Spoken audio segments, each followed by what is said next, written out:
Yo, what up, what up, though? Welcome to the Ball Hawk Show podcast. I'm your host, Amar Hawkins. Appreciate you taking time out today to chop it up with your boy, man. It's been a minute. Took a little break, working my way back into doing more lives and more podcasts. You know what I'm saying? Today, a Freestyle Friday, man. We talk about anything y'all want to talk about. I didn't have nothing like planned or written out. No script, no notes. Hey, I wasn't even going to just go live today, but it's like, why not go live? The NBA draft took place yesterday. It's like the dead period in pro sports for the folks who don't watch baseball. Like baseball is like the one big thing. I know we got the Olympics too. We got the Olympics trial still going on. But this is like the period in which a lot of folks get quote unquote bored because they don't watch baseball. Like I watch baseball, especially the World Series. Like if it's on TV, I'm gonna watch it. Not like a diehard baseball fan. It's like as far as the team, but this is that lull that a lot of people have. So usually I take a break right now. I start getting into more like recorded podcasts, what I do for UVA football as our fall camp is, taking place in the next couple weeks. But why not have a Freestyle Friday and just have fun? The link is in the description. If you're looking at it on Facebook, if you're on Twitter and you want to join, I'll put it in the tweet. On YouTube, I could put it in the chat. And that's just how we're going to rock out, man. I know Bronny James is the hottest topic right now because he got drafted 55th overall. And how many picks overall? Can anybody tell me in the chat, whatever platform you're on, how many total picks is in the NBA draft? Can y'all tell me that? Even if you got to Google, just share it in the chat for people so they know. If you listen to this and it's recorded, you have to wait a minute because I'm going to see how many people in the chat could just list how many picks are in an NBA draft. If they know off the top of just know off the top. Bronny went 55. How many more picks is the last pick? He went 55. Because everybody up in arms about the 55th pick. I'm a football guy. I correlate that to a late 7th round pick. I just gave you a clue of how late in the NBA draft he was taken. Because I said, if this was the NFL, it'd be a late 7th round pick. JoJo, appreciate you. JoJo shared and said there's 58 picks. He went 55. So 3 more names were called after Bronny James.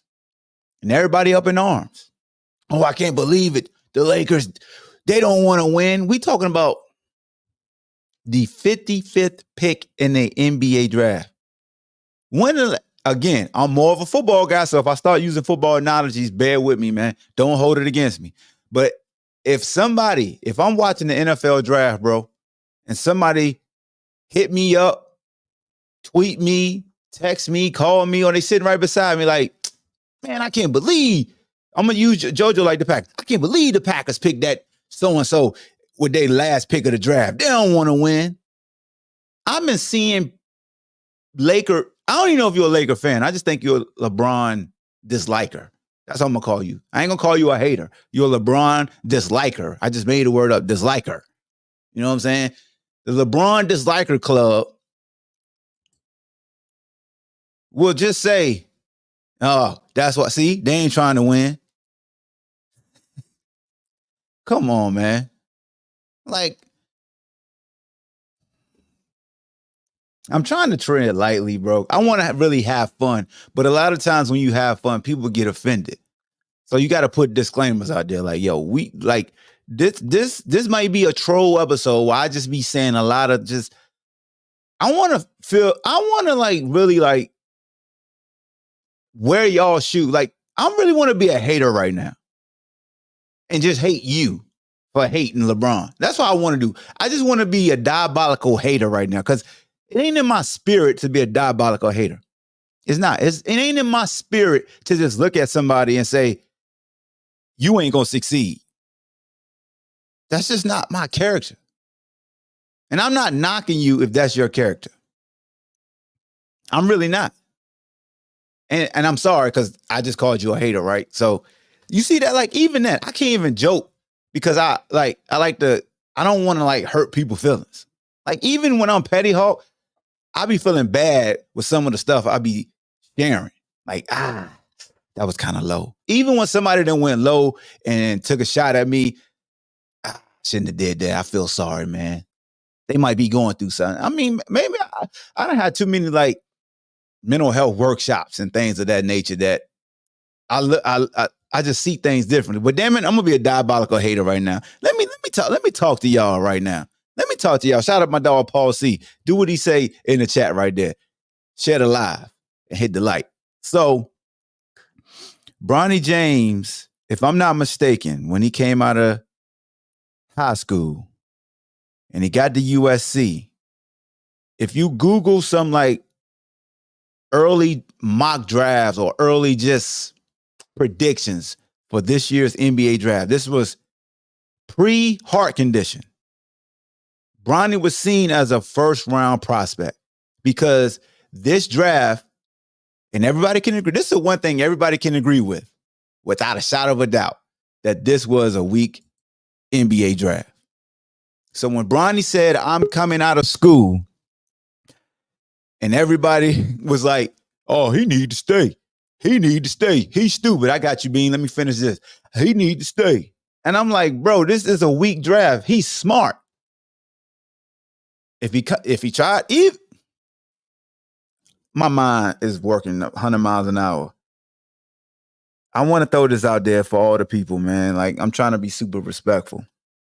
Do you know that we as Americans are the only ones that would tell a kid they need to stay in school, while Europeans, they were major in they pro sport? Like IMG Academy, that's what they do in Europe. You major in your sport. I'm going full head first into my sport. If I want to be a football player, damn it, I'm going to be a pro football player at this academy. Soccer, basketball, like everybody talk about Luka. Luka been a pro since how old? 15, 16. You did anybody over there tell him you need to go to America and go to college? This is the American way. This is the American mindset. That y'all would tell a young person, go back to school. You not ready yet. Is there an expiration date on colleges? Because if y'all really worry about them getting an education, if they fail in that journey to be a pro, do colleges lock the door and say, no, you can't come back? Maybe I'm missing something. Because y'all really be out here thumping that daggone, you gotta go to school, stay in school. The college, like, you know the greatest thing that happened to Kyrie Irving? He got hurt at Duke. That's the greatest thing that happened to Kyrie Irving. He got hurt at Duke. Because he didn't get to play but 11 games. And that damn college game didn't corrupt that NBA game he had. Kevin Durant, come on out quick. Michael Beasley, come on out quick. One and done. Get that. Kobe, don't your ass go to college. Don't let them mess up what you do. No, sir. Russell Westbrook, trash can juice in college. He was confined to the college game. Boo-boo. Get to the NBA. Who is this joker? Oh, my God. Some people just ain't built for that game. Then you got the people who flourish in college and get to the league, and you ain't league. Why? Because your game ain't league. You got a college game. Stay in school for what? To show they can play college basketball? That's why we got the G League, homies. That's why we got developmental leagues. That's why you got two-way contracts. Your game is not predicated for this game. Like your skill set, what you do. Can you get a bucket? Can you defend? Can you shoot? What is your specialty? Okay, we can find a spot for you. You know what I'm saying? It's a lot of, and NBA, you got the athlete lane. You know, you got the dudes who just a super athlete. And they fit on the team with other skill guys. And that one, like you always got, well, so-and-so can make it. I know he can make it. Well, he better get on the same team like a so-and-so. He could be a Draymond. Huh? You better have 2 shooters. You better have the moving parts around you. And look, yes, the elephant in the room is this. If you mad at Bronny, it's fine. Giannis Giannis got his brother, both of his brothers at one time was on that damn Bucks. Come on, man. Who don't want to use their influence, bro? Like, what are we doing? Like, we really mad at a daddy for looking out for y'all. Got mad at LeVar. Y'all get mad at dads, bro. Y'all really do. The dads who really live out this dream that we all want to live out for our kids, y'all got mad at LeVar. Quiet as kept. LeVar got two of his 3 in the NBA. Big baller brand, got mansions, got gear, got foreign cars. Man, that man was on ESPN and Fox News and Fox Sports. Like, man, that man was everywhere. But y'all hated him. But y'all always say, where the daddies at? The women raising boys. That's why they soft now. They ain't got the daddies in the household. And the daddies do what daddy's supposed to do. And here y'all come, oh, it ain't fair. Nepotism. Come on, man. I'm just saying, bro, Jerry Jones. Who be running the Cowboys now, Bean? The son. The sons. Okay. The Lakers organization. What is Jeannie Buss? The daughter. Oh, the daughter. Okay. And okay. So it's okay to pass the torch to your kids when you own things, right? Ain't it the same way with the Raiders and the Yankees? Yeah, the Raiders. Yeah. The Lakers. Yeah. And the Yankees. Yeah. Oh, okay. Hey, Newton. They could have gave him a 10-day, but they didn't. You know what? I don't mind that Bronny is the 55th pick. Like, come on, bro. It's like Mr. Irrelevant in the NFL. Who cares? You know what, Hawk? It's a 55th pick. Name another 55th pick outside of Patty Mills. Go ahead, bro. It's such a double standard when it comes to this because nobody is saying the kid from Australia should have stayed one more year. Nobody. Nobody's saying that kid. And he went in the first round averaging 2 points a game. And because he played in a pro league in Australia, they're saying he's ready to come over here. And look, he's averaging 2 points a game in Australia, and he's ready to come over here and play in the best league in the world. And play 7 minutes. Right.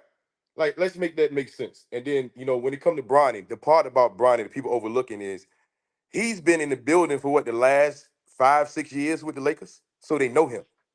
That too. There you go. They know him. They know him they know him on the floor. They know him off the floor. I'm pretty sure they've seen him work out numerous times because he's worked out at the facility. I'm pretty sure they've seen him play pickup basketball games versus other pros. Why? Because he's already in the building. He was a safe pick. You couldn't go wrong with that pick. You knew what you was getting with him. He's also a kid that he's not blinded by the limelight because he's been living in the limelight all his life.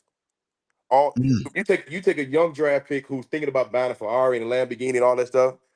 Bronny's already drove them cars. He already got money. He already got everything. So right now, you got a kid of his stature who just focused on one thing, playing basketball. Because he already got everything.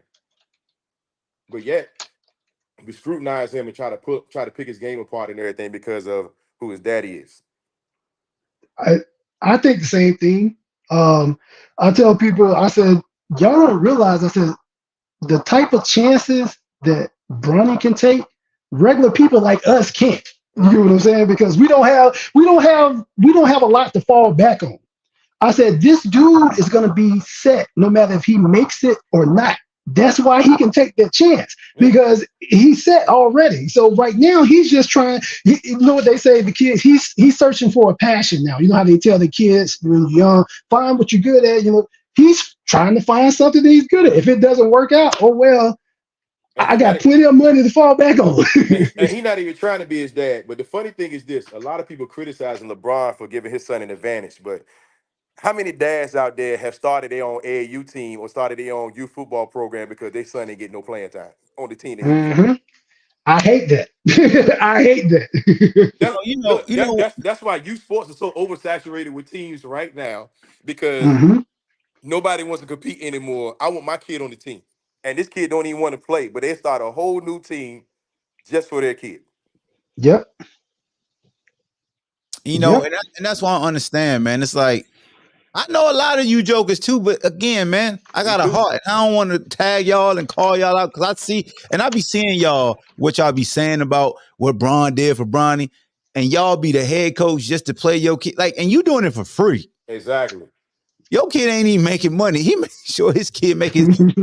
Bron And look, and is we'll hold another kid back so their kid can have the spotlight to get the advantage. and got the nerve to say it ain't fair for the like. Y'all got to stop with this fair stuff, bro. Y'all pick and choose when something should be fair.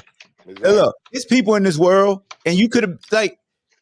We only care when we don't benefit. That's what I always say. So you could have got your job because you know Leroy, and you've been good friends with Leroy, and Leroy is at like could be assistant manager, he could be the COO, the CEO, but he know you, and he got you the job, and it's all good, right? Because you are benefiting personally.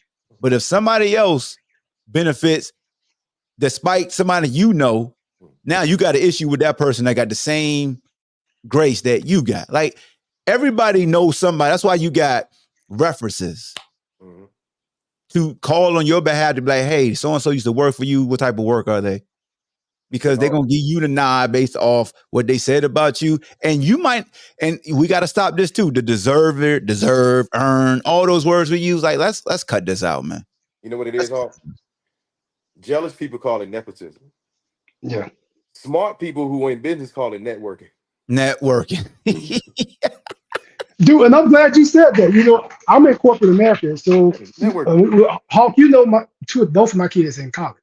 When they come home, they don't have to go through the application process when it comes to jobs. It's like, hey, I got plenty of friends that are EVPs of companies or whatever. All I gotta do is make a phone call, send a text like, hey, my daughter be home on this day. She's looking for something to do, blah, blah, blah.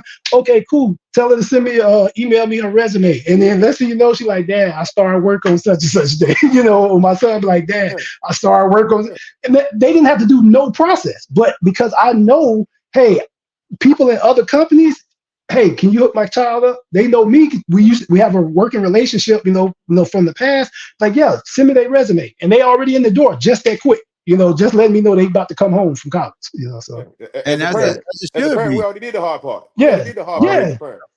So we want to give our kids every advantage as possible. But we talking about people who they'll go out on Christmas time and stand in line for 24 hours to get a tickle me Elmo or go in there and fight or go in there and fight 2 or 3 people over a video game. Like people go out of their way for their kid. Like it happens. And I'm not mad at LeBron for because he's on a certain platform. So if he's on that platform, he should be able to get his son into the league.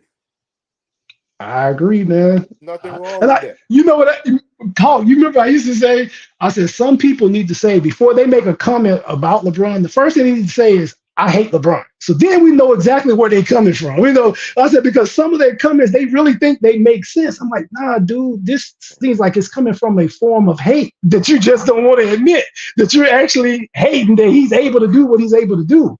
I'm like, because I would never hate anybody like LeVar Ball. Like some of his antics was crazy, you know, and stuff, but it was funny also. Yeah. But I would never hate him for what he did because of what he was trying to accomplish and get his kids ahead. You get what I'm saying? So I'm like, yeah, it was a little, but I'm like, nah, I don't hate that dude. Hey, he felt like that's what he needed to do. But even think about this about LeVar, because being when it was in real time and I was doing these shows, Beam used to always say, like, think about this, man. He got his son drafted that high. Because when everybody say he couldn't shoot, think about that. Your son can't shoot. And he still went top 3. Why? Because he out there on that he on a press run. My boy. See, what the scouts gonna do, the scouts are they looking to pull your game apart. You got to have somebody in your corner who can speak up for you. So every time they say something negative about you, you got to have somebody to be able to say something positive about you as well. Mm-hmm. You know what I'm saying? So that's just the game. That's how it go. You know what I mean? Like the kid name is LeBron James Jr. Of course, he's going to have different resources and different advantages than everybody else. Especially when your dad is still playing, and that's what makes LeBron special. He's doing things while he's still playing. He didn't wait until after he finished playing to try to do stuff like guys tried to come to me yesterday. Oh, Michael Jordan's son did this, did that. Jordan's son ain't had the type of talent this kid got. And plus, Michael Jordan wasn't as involved in the kid's career like what LeBron is. True. I mean, like, there's nothing wrong with saying great job, LeBron. Yeah, Hawk's friend, Czar, he was the first one that brought up Michael Jordan. I'm like, dude, Michael Jordan's son's freshman stats and Bronny's freshman stats aren't that too much different. I'm like, you're showing me stats that he had his junior. I would think that if Bronny would decide to stay until he was a junior, or maybe his stats are probably going to improve drastically also. It comes with experience. Yeah, but at the same time, he didn't go to college to go to the NBA. He just went to college to get the experience of college. Exactly. Exactly. You know what I'm saying? Now he wanted to leave. I mean, it was nothing there for him. It was nothing in college he couldn't get anyway. Why are we still talking about Quincy McCall? Because it just happened yesterday. I mean, yesterday. Good gosh. Look, man, everybody on this panel in life have benefited from fucking nepotism. Everybody. Yeah. So you can't be mad at that. The only thing that irks me with this shit is that they're trying to play him out to be a victim.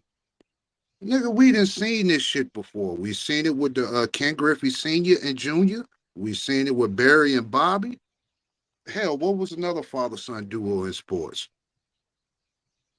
People sitting up there talking about there ain't never been criticism like this before. Look at Giannis and Thanasis.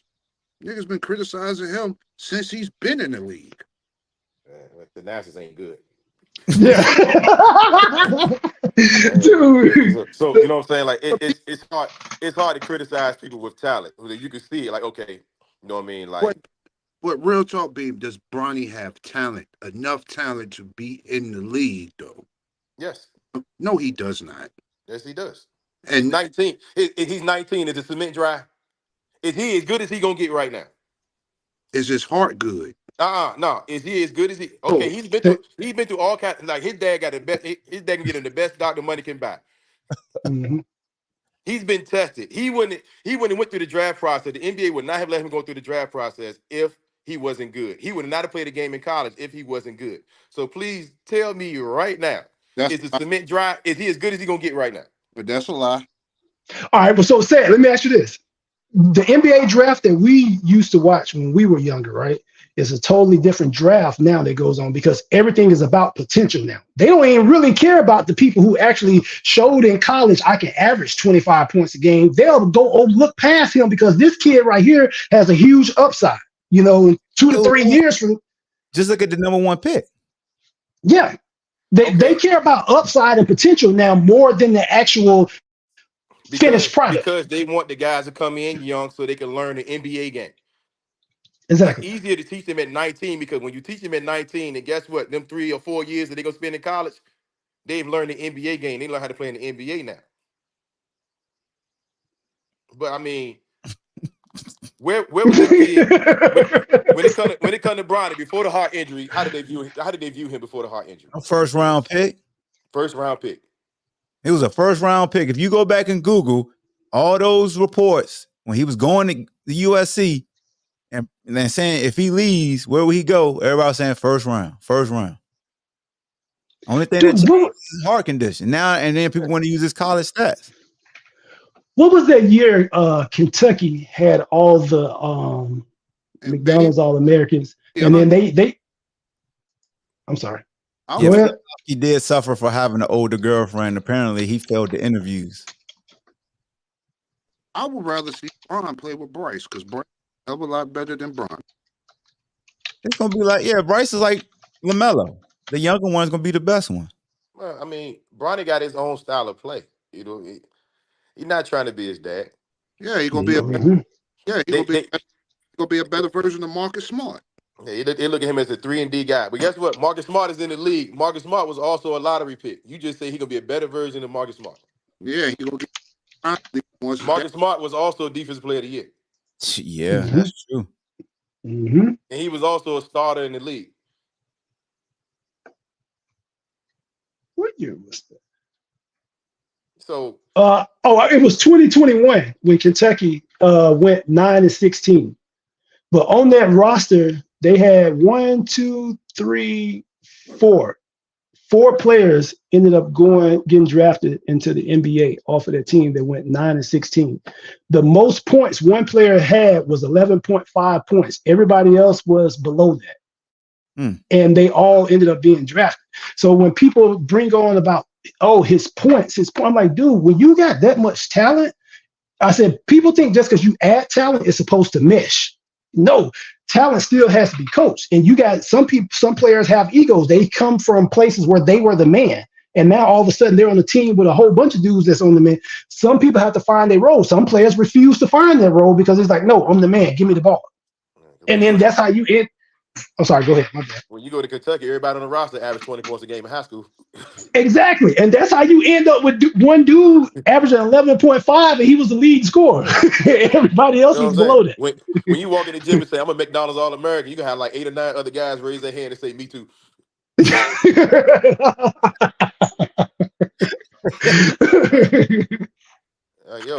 gotta learn how to compete and fight your way out of that, man. Like, and I brought that up to say, with Bronny, him going to USC, I think it may have been convenient, just to be in California.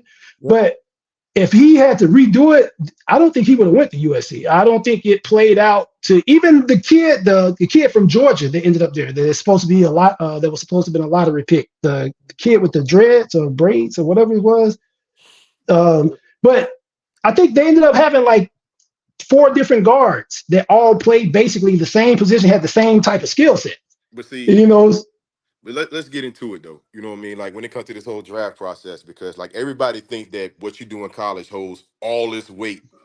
Like once you get into the draft process, they don't realize that each individual player, you go in and you interview with the team, so they get to learn you. They dig into your background. Also, when you go work out for these teams and you flying all over the country, they wearing you out. You don't play 5-on-5. You playing 3-on-3. And also, you in the workout with other guys who looking to bust your ass right there in that workout because they trying to move up past you or you trying to protect your draft stock. So a lot can happen behind the scenes that people don't know about. Yep. Yeah. Like it don't work the way like everybody thinks, is it because he averaged 20 points a game and he went to Duke and this and that? Yeah. Nah, man, that ain't always the case. Hey, and I got an example for y'all because we always talk about so we know that the NBA game is different than the college game. And it depends on, again, I go back to football, it depends, like even in football, like the system you run in college can dictate where you're drafted in the NFL. So if you run a pro style offense, as they say, it helps how you're evaluated for the NFL. So if you I'll use my college school, basketball, UVA, the offense they run at UVA. Scouts aren't going to get excited if you average a bunch of points in this offense. Because this offense doesn't really demonstrate if you can break somebody down one-on-one. It's a scheme. It's block removal. They run around screen. Like if you're a shooter, yeah, but they still gonna want to see if you can score with the rock in your hand. Like that's why a lot of times when you see these sharpshooters, they aren't as valued in the NFL draft versus that athletic guy who can handle the rock and finish around the basket. I give you another prime example. Ryan Dunn from here. Ryan Dunn is just a defensive guy. He's a lockdown guy. He don't have overly great handles. He's not an overly great shooter, but he went in the first round because he's 6'8", long arms, jump out the gym, and you say, hey, go guard that dude, he gonna go guard that dude. He's a solid, safe pick that they can trust, that they know gonna be in the gym. We can get him $10 million, and guess what he gonna be? He gonna be in the gym. He ain't gonna be in the club. He ain't gonna be in the mall or nothing like that. And he's a smart kid who we can plug into a system, and he's gonna be a good rotational guy. Yep. That's what it all boils down to. A lot of times, it's so many moving parts that you just can't Google and see. Like everybody keep talking about stats, and that's fine. But we see, and somebody said it earlier, we'll see somebody who averaged 18 and 19 points and won't get drafted at all. For instance, the dude on the USC team, the leading scorer, Boogie Ellis, he went undrafted, but he led the team in scoring, averaging almost 17 a game. Here's the part people got to pay attention to in the NBA. Every team got an established scorer right now. Every team in the NBA already got somebody averaging 20 right now. Mm-hmm. So if we building up our team, I'm not looking to go get another guy all the time that's averaging 20 points a game. I'm going to get me a guy who can rebound and play alongside the guy that I already got. Yeah. We got other roles and positions that need to be filled. I do y'all one better. What's Buddy that got traded from Memphis to Minnesota? Or not? I mean, from the Spurs to Minnesota. The kid that would the point guard, the kid from Kentucky. He came from that that academy in Atlanta that the twins came from, right? But he decided to go to college. You talking overtime? Overtime, yeah. Overtime. Just think, that's like a league. Just think, he could have just stayed at overtime. Rob could have just stayed there and been considered a pro and got paid a year because he did really good there, and he just wanted to go. Like it's like what Bean said, he just wanted to go to college. He didn't have to. Yeah, experience. Think about that. Bronny could have just went to overtime, got paid $100,000, killed, and then got drafted. That's what the twins did. They ain't go to college. They went to overtime. A whole lot of guys get drafted from overtime now. But you know, we never these executives, they don't always get it right. Even when they average a guy, if their driver guy average 20 points a game, they don't always get it right. And they make a lot of decisions we don't understand. Like I look at Portland. Like when Portland drafted the kid from UConn, the tall center from UConn. You already got DeAndre Ayton. What you take him for? And you like that Memphis took your boy from Purdue, didn't you? That you got excited about that, didn't you? No, I didn't. I ain't like that one because that's what I said. I didn't like that either. It didn't make sense. Like, okay, you go draft a guy who can't play 5 feet away from the basket. So now he got to hang around the rim and get in Ja Morant and what's the kid? Jerry Jackson way. Yep. But also this, when they put him in skates on those pick and rolls repeatedly. It's gonna look worse than Rudy out there. Thank you. Yes, that's why I was like, wait, man. Are y'all gonna make him lose weight or get his feet better? I'm like, see, here's the thing about the NBA. The NBA is about buying and selling matchups. Oh no. Hold on. So I know Say got to say something. Paul want to know if Rob is really that good because he don't know. And then Zion is saying that Edie can ball, size destroys, but I don't think he understands like what y'all just say. Like with the pick and roll, it's gonna be tough on him. All right, well, ask him this. Ask him what happened to Sean Bradley. Ask him what happened to Sean Bradley. He had a lot of size too. Sean Bradley. Sean Bradley played in the era where the bigs played around the rim. Yeah. When Frankenstein go out there on that perimeter. You cannot. Not even that. How about what's the tall dark skin do Taco? Yeah, Taco ain't make it. Yeah, you got to be able to move them feet, man, because they about to make you cover space. Okay, but see, the thing is, you got to understand, like, okay, this kid is big, yes. But look who you asking him to guard. You asking him to guard Jokic. You asking him to guard Joel Embiid. He just said Jokic. If Jokic can make it, anyone can. This is like another Czar take. Everybody think Jokic. Whoa! I don't get it. The Jokic like hate, man. All right, but let me ask you this, that's Zion. You said Jokic can. You're telling me that this kid offensively is on Jokic's level. We ain't even gonna talk about defense. What can he do offensively that's on Jokic's level as far as distributing the ball, shooting the ball, and actually doing post moves? Are you telling me they're on the same level? Jokic was a 2nd-round pick and a 3-time MVP. Yes. What do you mean that he ain't? Hey, Jokic was a 2nd-round pick. In other words, he was safe, and it ain't gonna hurt us if he don't pan out. Like Jokic was a 2nd-round pick. He won't like Jokic came in as a 1st-round pick, expecting to like kick the doors down. Jokic was a 2nd round, like, let's see if we can develop him. He got some potential. Then you know, when it come down to certain parts of the draft, like after pick 40, a lot of agents don't want their players to be drafted because they want to pick their situation. Yeah. Because you can go and get picked at 50 and be traded 3 times before the draft is over with, or you end up overseas or something like that. Or like Rich Paul said, where they got a greater chance of making a team. Or like Rich Paul said, hey, you can get your name called, but you got to sign a 2-way contract. Yeah. I mean, when it get to a certain point in time in the draft, you just getting your name called. That's it. Like normally in Bronny position, a guy like that just getting his name called. He don't have no guaranteed contract. He still got to make the team. He said NCAA Player of the Year 2 times. Zion, I'm with you, man. Like all he accomplished in college is great. It's great, but again, it's all about does it translate to the pro game? You know what I'm saying? Like we're not dissing what he accomplished. What you accomplished, what you accomplished, but how does that hold any weight for the pro game? That's all we're saying. Can he accomplish that same thing versus them guys up in the NBA? God damn. Hey, I'm gonna say this. I'm gonna let you go, Sid. Hold on.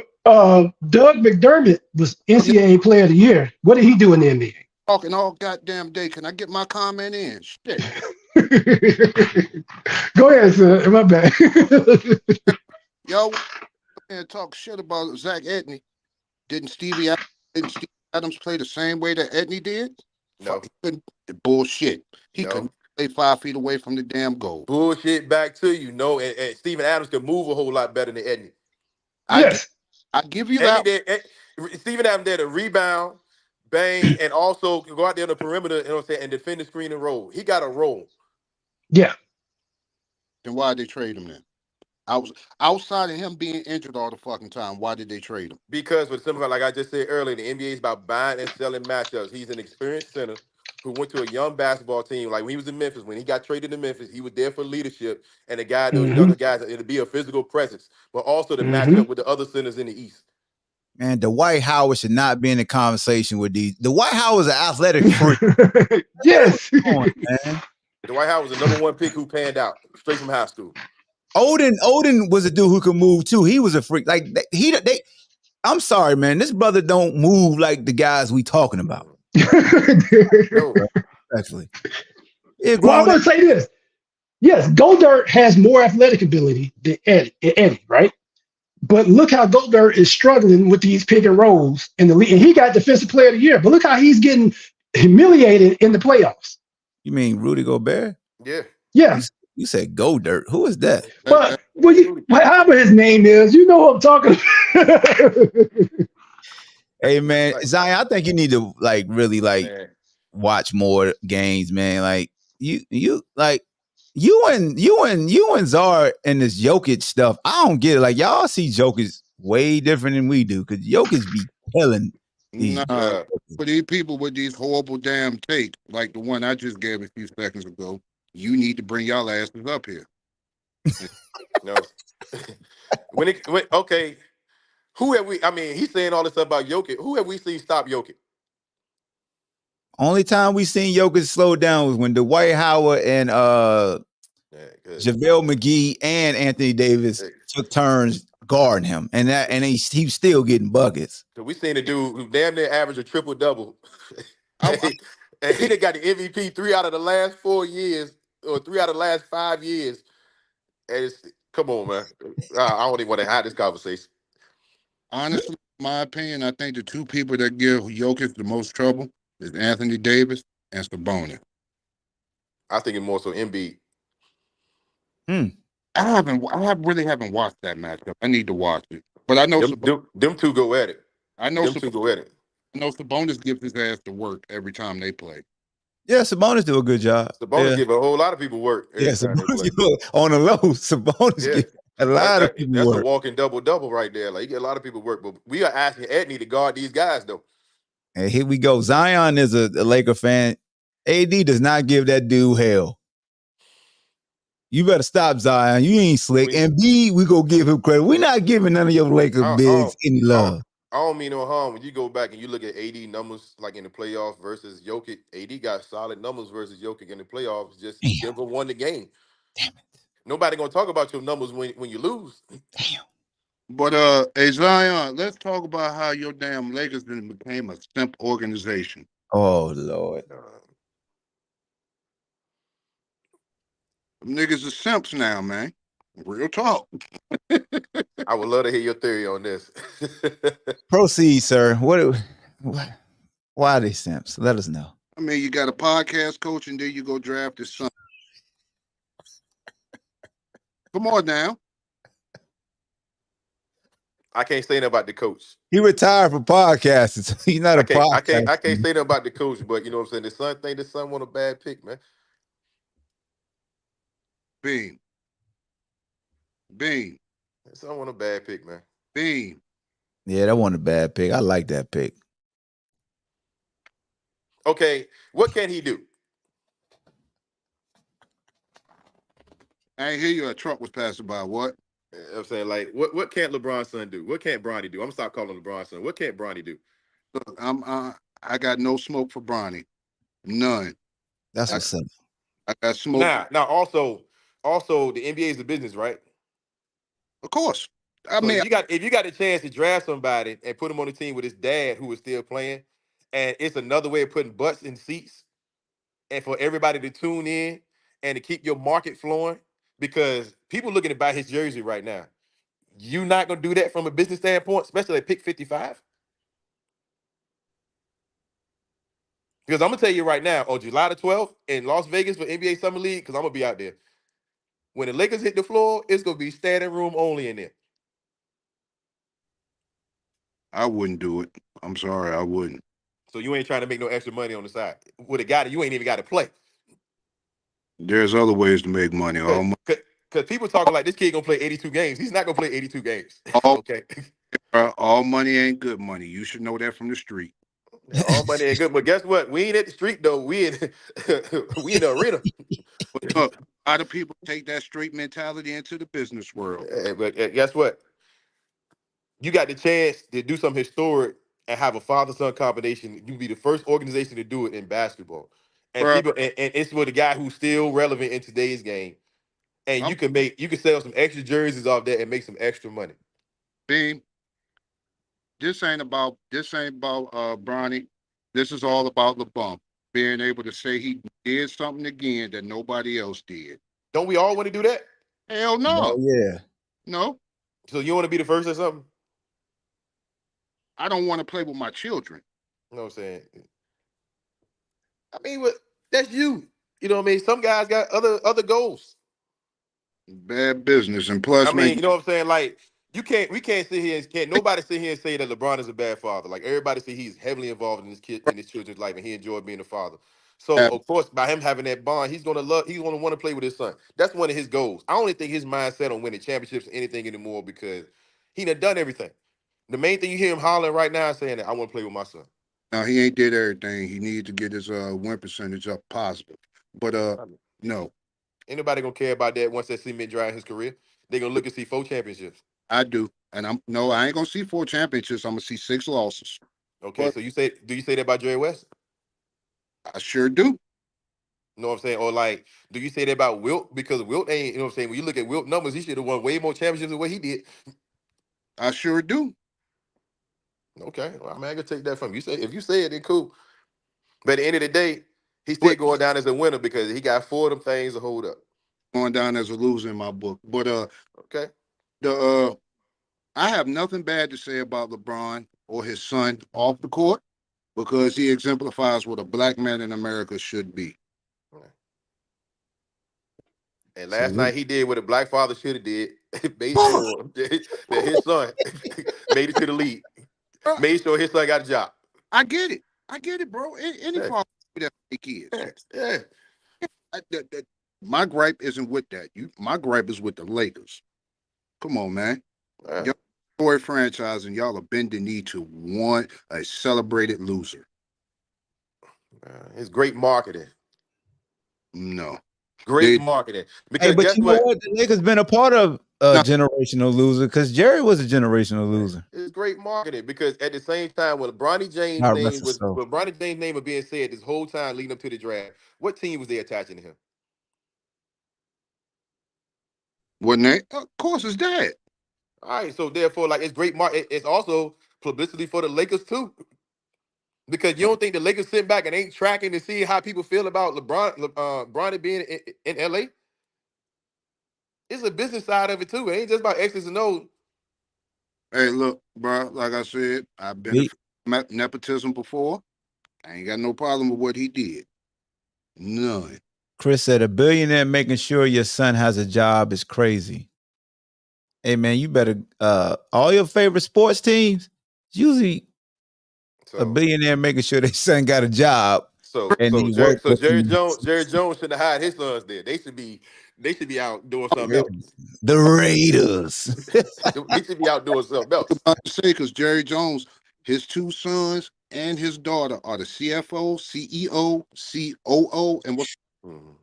He learned from the Lakers. they and the all Bucks. they all COs. God damn it! Hey, all I'm saying is Jordan kids work for Brad Jordan.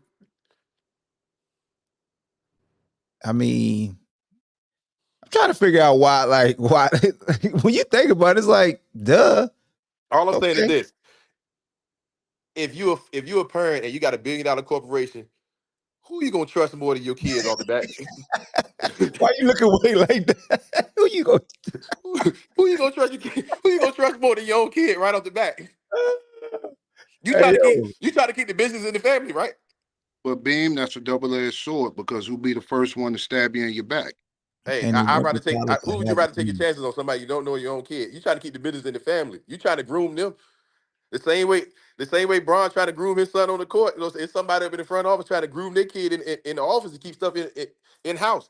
Like you look at Jeannie Buss. What you think her daddy did for her? Man, Jerry Bruss rolling over in his grave now. She ain't know nothing about running a basketball team, but guess what? She got the team. And she ain't go to school for it and get no Yeah, degree, she got the Chris. team. I mean, hey, look, man, look. Our American way of thinking of, oh, you got to go to school, you got to get a piece of paper to validate you. Man, you can learn on the job. That's the best school you could get. Yeah. She also dated Phil Jackson for a minute. Oh, shucks. And guess what? Brung him in as the coach too. Brung him in as the coach too. So she know how to make the right decisions. She know how to put. She know how to put the right people in position. She do that.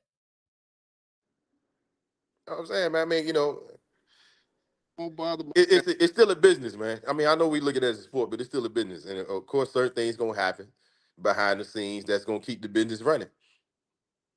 Yep, Like, relationships do matter. I mean, you look at Jerry Jones. I'm sorry, but the Dallas Cowboys marketing and revenue ain't where it is right now for no reason. And It he gonna won't. It make ain't sure. because of winning. I tell you that. Yeah, he gonna make sure it stay there.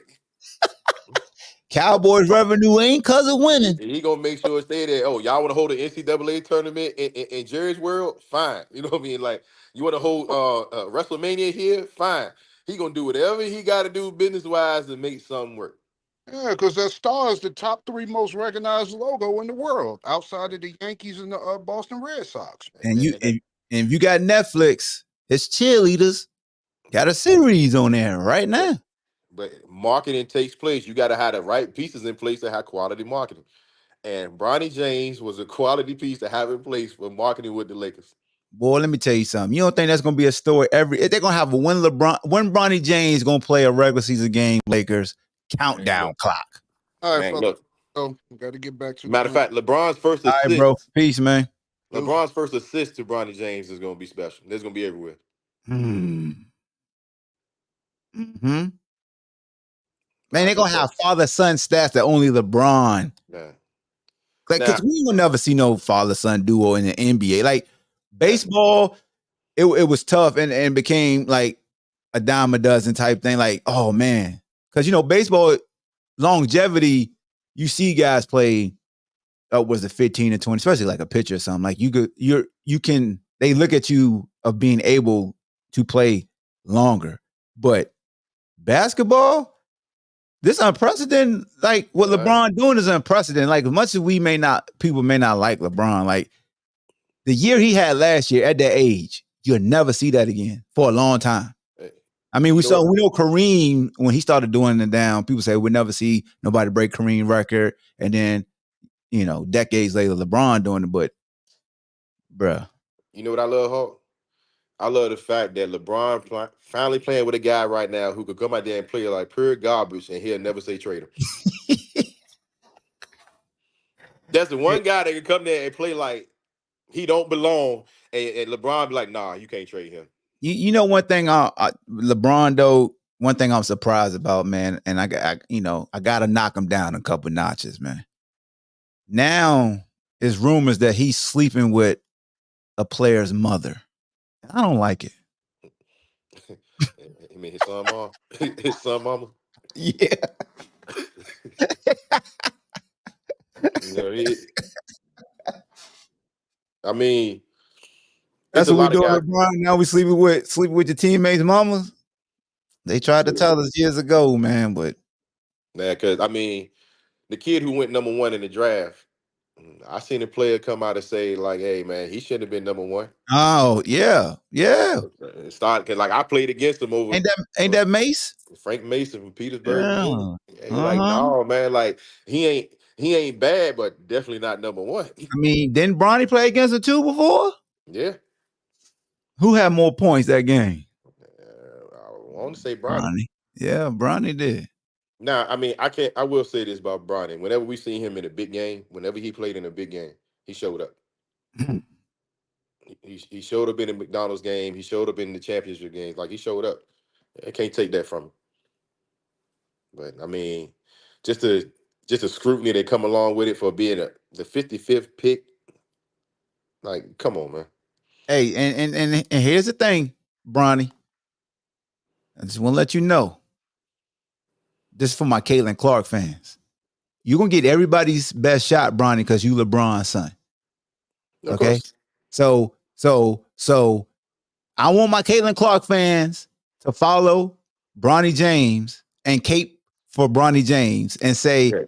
so if an NBA vet talk bad about Bronny James or say something ain't fair because of Bronny James and we don't care about the viewership of, like, I need the Caitlin Clark fans to be Bronny James fans and protect them at all costs. But, I just need that from y'all. you know what's gonna be the best part about this though?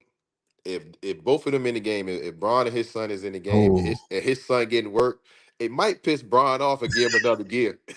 Like, nah, hell no, give me the ball. You know what I'm saying? Like, you be doing this to my son. You know what I mean? It might piss him off and give him another gear because I'm we can looking protect at him. I'm looking at Patrick Beverly. I'm looking at Draymond. Oh, they coming now. They coming. That's fresh meat up. That's What's fresh your boy meat. that play for the Rockets now? Oh, you talking about Dylan Brooks? Dylan Brooks. Oh yeah. All them dudes. All the villains gonna pick on him if he get in the game. All the villains gonna pick on him now because like this day we'll get back at LeBron. Like, yeah, we got your son now. And what you gonna do about it? So yeah, it might give LeBron another gear because you know, we get protective over our kids. Yeah, Hey, I mean, do you Zion pose? You think Frank Mason is better than Austin Reeves? Man, these are wild takes, man. Zion said Frank Mason is better than Austin Reeves. Frank cold blooded, but I don't be better than Austin. Austin Reeves was an undrafted guy who made the team. That's true. Who worked his way up to a contract, and also they play two different positions. So, I ain't even see what Gilbert said about Bronny getting drafted and stuff. I gotta watch this podcast today. And see, that's one guy who worked Bronny out.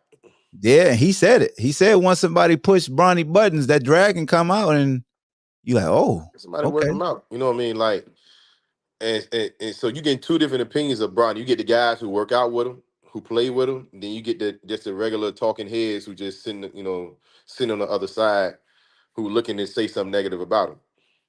Now the ones who really who work him out and play with him, they got a totally different opinion. Isn't that amazing though, man? How talking heads be so matter of fact, but never like really competed against. Because you have a different type of lens when you compete versus somebody, or when you finally see them in person competing. Yeah, I always tell people that it's easy to have an opinion from the bleachers. It's totally different when you come on that court and you got to stare down that barrel. When that person that you're talking bad about, he's standing in front of you. It's totally different then because you don't realize how fast he really is or how strong he really is or how skilled he really is until he's standing in front of you. That's true. It's easy to say, man, I can shut this dude down. I can do this and that. I mean, and that's in any sport. Like, I don't care. Like, you could be a DB, be like, oh, man, I can shut the receiver down. Like, he ain't nothing. He ain't this and that. And then you go out there, you line up against him, and you realize that first step is a whole lot faster than what you thought it was. Facts. Wonder how Bronny feels about playing with his father. He wanted to play with his dad. Pause. I He wanted mean, to be his teammate. well, the best part about playing with his dad, with being on the team with his dad, is Yeah. he's comfortable. You know what I mean? It's a different comfort level. You know what I mean? He's Yep. already familiar. He's already familiar with the building. He's already familiar with the players. You know what I mean? Like, and his dad is there, so he's going to get a different level of mentorship than a lot of guys going to get. Yep. Like, but he's already been mentored anyway. You know, so he's already been hearing this stuff, man. Like, it ain't gonna be nothing new to him. Yeah. That's a fact. You know what I mean? But I gotta ask you this though: what you think about that game last night between eh, um Angel, what's Angel? Yeah, Angel, Angel Asia. and Asia. Yeah. Yo, Asia showed her what a 3-level score really look like. Oh, she took it to night school last night. Now it Yeah, was somebody was like, "Oh, she got a big test versus Asia," and I was like, "She nah, gonna fail that test. She not ready for Asia." no. She got a free scholarship last night. Now, there wasn't no doubt Yeah, about yeah. it. Asia, But Asia that was special expected though. That was she running up against an MVP. That was expected. because the thing about a lot of the people Angel Reese guard, it's like a either or. Either they bang or either they more comfortable face up. Asia is like, I could go anywhere you want to go. Like, oh, so you want to push me to the outside? All right, I'll jab, jab, jab, shoot over you. Or I one dribble pull up. I'm gonna put that shoulder in you, I'm gonna spin on you. Like, Asia is the standard, man, like the gold standard. Right. You know what I'm saying? Like, you got the Breonna Stewarts who are good too. Like Breonna Stewart's still good. What's another big? Because not Brittany, like Brittany Griner ain't like them. Nah. Like people don't get it twisted. Brittany Griner is good, but Brittany Griner is a paint beast. Like go there. Yeah. Brittany can face up and shoot, but Brittany not can't boogie Yeah. with the ball like Asia can. Yeah. I mean, Angel, she was still solid last night. She She was still had a still solid. solid. She was Yeah. still solid night for a rookie. You know what I mean? Yep. But like, Asia could have killed her. it was no surprise at what happened last night. You know what I mean? Like it was okay, young rookie. I'm gonna take you to school and everything. Yep. I'm gonna give you a first class lesson. I mean, Mhm. but you still gonna be good in the long run. You know what I'm saying? Like you got a bright future ahead of you. But I'm gonna show you why I'm who I am right And now. Cardosa didn't stand a chance when she was guarding her. And no, Because of course, Cardosa say like, she can't come out the paint. no, you know what I mean? So like Asia's who she is for a reason. And you got to respect that. Yep. Like She the anytime you queen. anytime you step on the floor with somebody holding up that MVP trophy or the league, you got to respect that. Yep. Like Asia destroys everybody. I mean, only person I really see getting that Asia and can make Asia like come out like I said, like with Breonna Stewart. I mean, Della Donna ain't playing right now. Don't think it was sweet when Della was here. Like Della was Was like, a problem. come get this work. Yeah. Yeah. Oh, he said shout out to Cameron Brinks. Yeah, shout out to her, man. She blew out her ACL, man. One of the young rookies. But yeah, but the thing about Angel is Angel right now is playing to her strengths. Asia showed her love because she was like, look, man, what Angel does, she's very fast. She plays with a lot of energy. The offensive rebound she gets, I know a lot of people want to say is off her own missed shots. If you look at even last night, she know how to read the shots from her shooters too. Like she get in position. She got a nose for the ball. Yeah. You know I mean, she know how to get in position and get her hands on the ball. You know what I mean? And that's what she's special at. And like I think a lot of people, everybody want to watch the scoring column. Mm-hmm. Like everybody's not there to score. Like it's other specialties that's part of the game that people are actually good at that contributes to wins. Yep. Like you don't always have to be the 20-point player to be the best player on the team. You know what I mean? Like, but that's how people feel. And I like the fact that Angel came in and she was still herself. She won't try to be something that she not or come on, let me come out here, start shoot the three and all this other stuff. Like, Because I'm no, working with Chris Brinkley and I'm showing you, nah, I ain't shooting. she stayed within her game. You know what I mean? Like, and because that's what works for her right now. You know what I mean? Like she can build it to everything else like after the season, but she stayed within her game. And it's nothing wrong with that. She's still successful. And she still get the same notoriety from staying within her game instead of going out here trying to become somebody that she not. Yep. That's a fact. I mean, and that's where a lot of players mess up at. Like, okay, now that I'm a pro, I'm gonna try to be this totally different person because you know what I mean. I feel like I got a lot more freedom. My college coach ain't let me shoot threes, but I'm gonna come up here and prove I can shoot threes. Yeah, and I think as she moves forward in her career with Chicago and with Cardosa being there, she's going to be looked upon to have a mid range, like, a 12, 15-foot shot because Cardoso is going to command the block. So you don't want that's like an automatic double team. If Angel can't, increase her range as ability to shoot away from the basket, it's going to be easy to defend both of them because their defenders could just stay there in the paint. So, but with her, man, I just I like her effort. Like you said, if nobody has ever watched Angel, then you're going to say, well, she only scored 10 to 12 points. Like anything after 12 points from Angel is a huge plus. I don't expect 10 to 12. The other thing I respect about her is, her mental toughness is like right where it need to be. Mm-hmm. You know what I'm saying? Like you don't see her confidence waver during the games and nothing like that. And like you don't see her back down, you know what I'm saying, during the course of the game either. So She like got blocked a lot too. yeah, but her mental toughness is still right there where she don't lose her confidence during the course of the game. Like she's still playing hard because she knows she still affect the game in other ways. So hey, you can't be mad at that. Like as for we seen Caitlin Clark, we seen her confidence waver at times during games because like they own her. But she's still right there though. You know what I mean? And I think she can be good. I think she can be a good player. And I think I really think like Caitlin get more frustrated. I really be thinking Caitlin be want to shoot her gun more. Yeah, and she's being confined to a box of not having to do much. Like they probably tell her, you're not an hour, you don't have to do, and she's accustomed to doing a lot. And I think they do play better when they inside out, getting Boston involved early. And then the other she got other shooters on her team.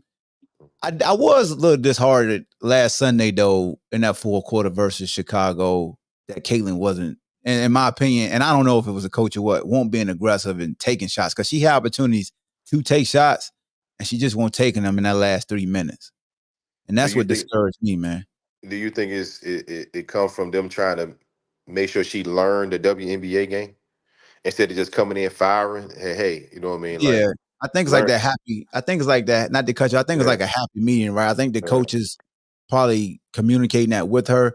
But like your coach will tell you to do something, and we'll take it to the extreme and really like look for your teammates, and we'll go to the extreme and be super passive because we're looking for our teammates. And I think she got to find that happy medium without the coach telling her go be aggressive. Because with the women's game, their games are like practice also. Because they didn't have no mini camp or nothing like that. They didn't have no pre-draft workouts or anything like that. Like Caitlin played the national championship game on Saturday. She was drafted that Wednesday, and then and it just took off from there. So where was it? The cushion or the time at for her to really get into practice and get a feel and get a flow for the style of play of the WNBA? She learned it on the job. You know what I mean? So sometimes like she being coached up in the game, and I see that with her also. Like, yeah, they know she want to turn it on and come down and act like she had hour and stuff still, but like, no, you're playing with a different group of players right now who also they want the ball as well. You got to learn how to play with them as well. And we don't practice enough right now for you to be who you are. Like, learn how to play with these individuals first, and then what I'm saying, like, find your place, amongst that. Like, she got to figure that part out too. So She do.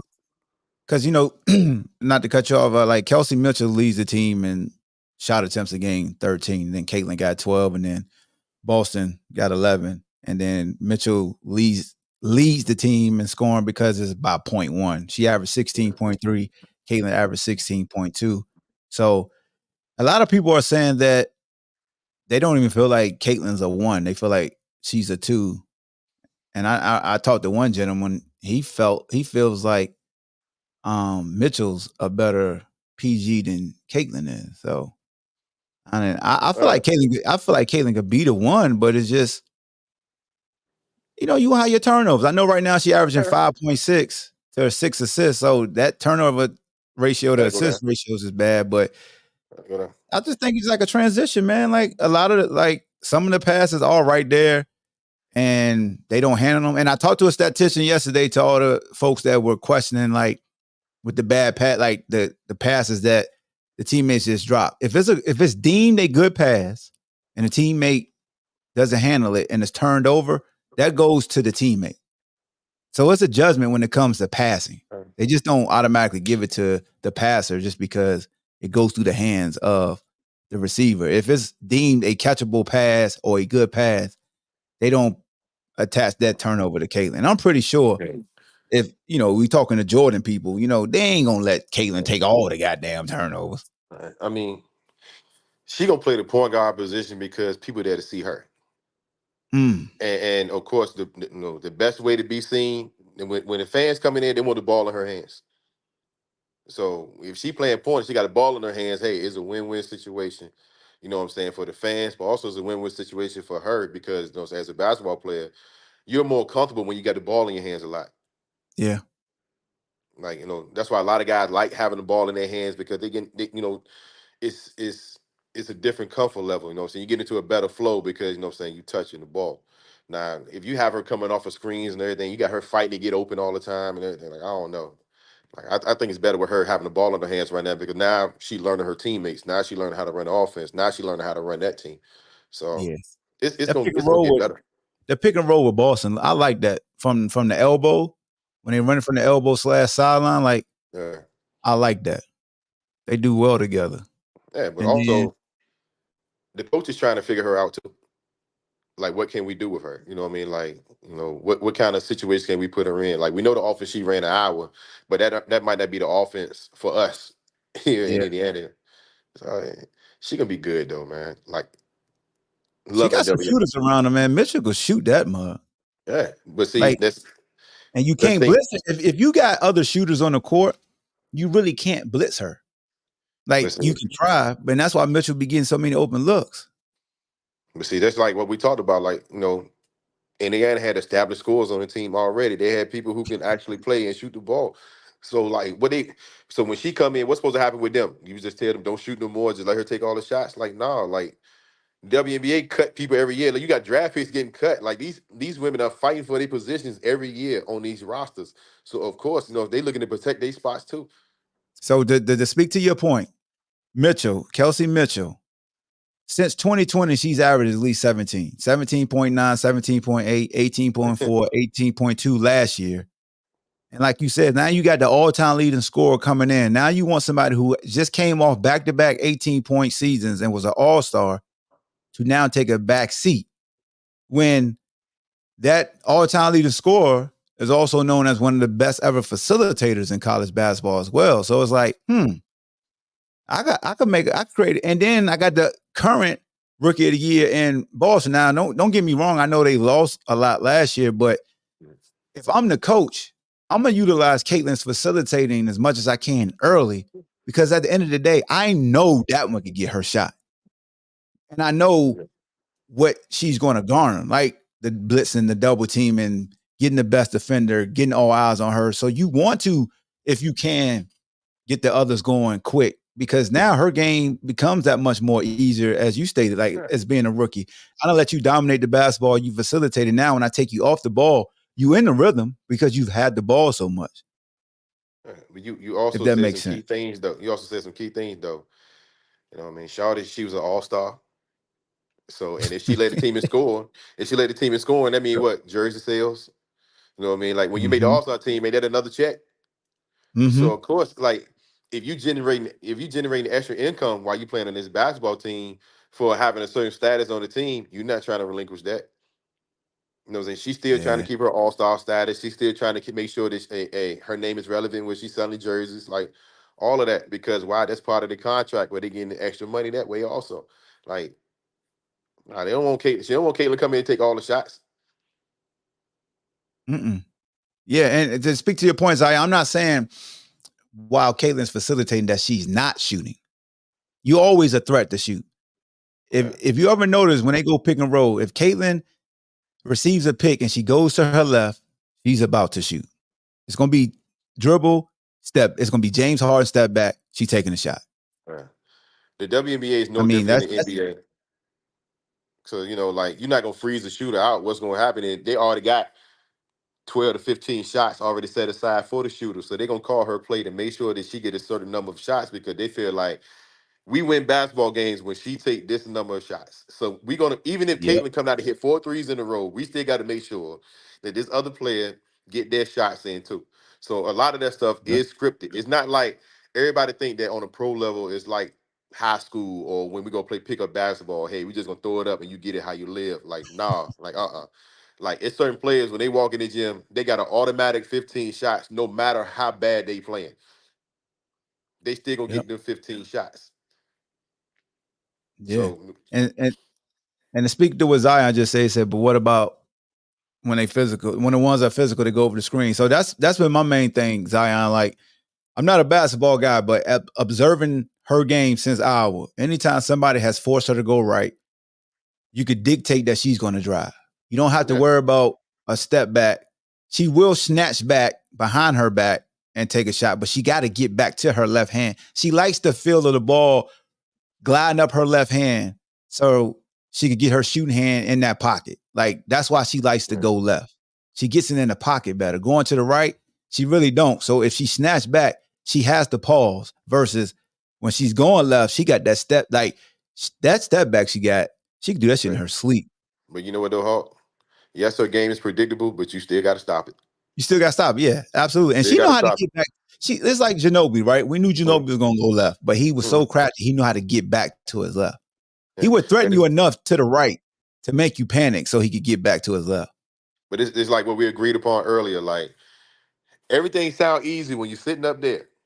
But when you come in Yeah. that court and you got to stare down that barrel and you know that step back is coming, or you know if she go right, she driving, if she go left, you know what I'm saying, she gonna pull the jump shot.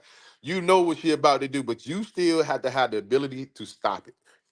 Yeah, you do. Because as much as we say, hey, screen come and make it go right, make it go right. What happens if you don't really hedge and hold up that screen like you should and you get that screener that free dive? That big is like, yo, man, you got to help me out. You still got Yeah, to do your job, but you just thinking, oh, she ain't go left. I'm good. Nah. So you that's what still got usually to stop happens. it. Yeah, the mental part, it speaks to what Bean was saying. Like, it's the mental part. You could start out being so fundamentally sound and stick to the game plan. But what happens when you start to fatigue a little bit? Hmm. Like, what happens when and another thing about Indiana that people don't discuss when you play against Caitlin Clark, a lot of these teams ain't used to the crowd that's at those games either. When that Mm-mm, shit start getting loud. mm-mm. And you like, yo, they was Yeah, doing good early. Yeah, but she didn't hit a bomb. What's gonna happen when she hit that bomb and she start taunting the crowd and putting up the three and give you the stink yeah, face? What's gonna happen when Caitlin yeah. starts scoring? Hey, look, Hawk, that's the most beautiful part about sports. You got people who ain't used to that crowd, who be like, who don't know how to play in front of nobody. You know what I Mm-hmm. mean? Like, because I keep telling everybody, like, your pickup games. You know what I'm saying? Like, I don't care if you playing sandlot football, you playing pickup basketball in the gym.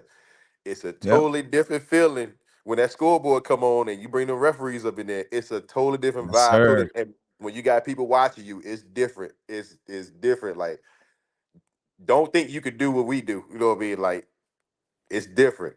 And we've seen a lot of good players freeze up. You know what I mean? When they get in the moments. You know what I'm saying? When you bring that crowd up in and that scoreboard come on, a whole lot. I've seen a lot of guys freeze up, man.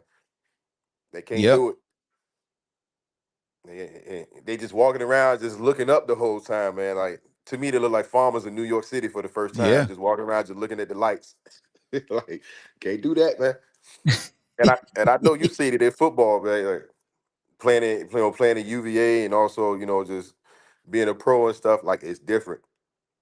The hecklers and everything, It's like different, bro. it's Like, different feeling. it's like you said, man. Like, we could break it all the way down to just the foundation, right? We know a Mhm. lot of players who kill in practice. Yeah, They kill. And then they get in the game and they be shaking and they I ain't lying. because Can't it's those other factors. all fundamentals going out the window. You can't remember the game plan. You know what I'm saying? Then on top of Yep. that, like they worry about the guy that's in front of them. Like I seen a whole lot of guys choke up, man. Like they get Yeah, it. bro. Because it's a reason why, like, when you prepare for games, they pump in the crowd noise. They like Yeah, that shouldn't let a fan know, like, the moving parts matter. It really does. Like, damn, how can yeah, you drop that pass, man? You blah blah blah. Like, bro, that stage, them lights was too bright. They understood the yeah. magnitude. Like, you break the huddle, it's fourth down. It's the last possession. you break the huddle, and the first thing I'll tell somebody this: if you ever play receiver, the one thing you don't want to say is, "Don't drop this ball." You gonna drop it. Exactly. Especially when you You better wide the go hell out there open. and say, yeah. Your Especially when best you thing wide to the hell do when you open. break the best thing you Oh, need to do, if you're a young receiver, come out the huddle saying, "I'm about to cook this food." That's the only thing you got to have in your head. I'm cooking him. Don't think look, about nothing else. look, seeing guys wide open on the deep ball, ain't nobody around them, or they wide open in the flat, and that joint hit the ground, Hey, and then they boy, start that looking at. ball. First thing they want to do is start looking at the hands. Like, no, don't look at the hands. Ain't no hands. It was your brain. Your Yeah, brain didn't tell you, "Hey, man, track the football all the way in," because yeah, that football been and patted you down more than a security guard getting to a club. Hit every part of your body part, just yeah. and Well, it's I done seen falling in dudes, slow motion. wide open in the basketball game, wide the hell open, and shoot an air ball or hit the side of the Oh, backboard or something like that. and and and it the feel good to them too. They follow fans through. let them have it. They don't even recover after that. Man. Like I Hey, used to laugh like that. Yeah, you even see dudes who like shoot an air ball. They be rubbing their hands like, "What the fuck ain't yeah. nothing wrong with your hands?" Or shooting an air ball from the free throw line, or you know what I'm saying, or like just smoking a layup. You know what I mean? Just the little small things that everybody think is so easy. And then like, nah, you was talking all this trash in practice. You was all nice and Mm-hmm. saying you could do this and that. Nah, it's showtime now. You ain't built for it, dog. You know what I mean? Like that's why I love to see it. Like I love when people talk trash from the bleachers. Like, all right, come down, man. Yeah, come on, come play. Hey, come Come down here. on. You ain't never took like in football. You ain't never took a real hit before, but like, yeah, it's different now. Hey, you ain't lying. Man, look, I stood beside Ray Lewis and shook his hand and talked to him. Like shit, I ain't trying to be hit by him.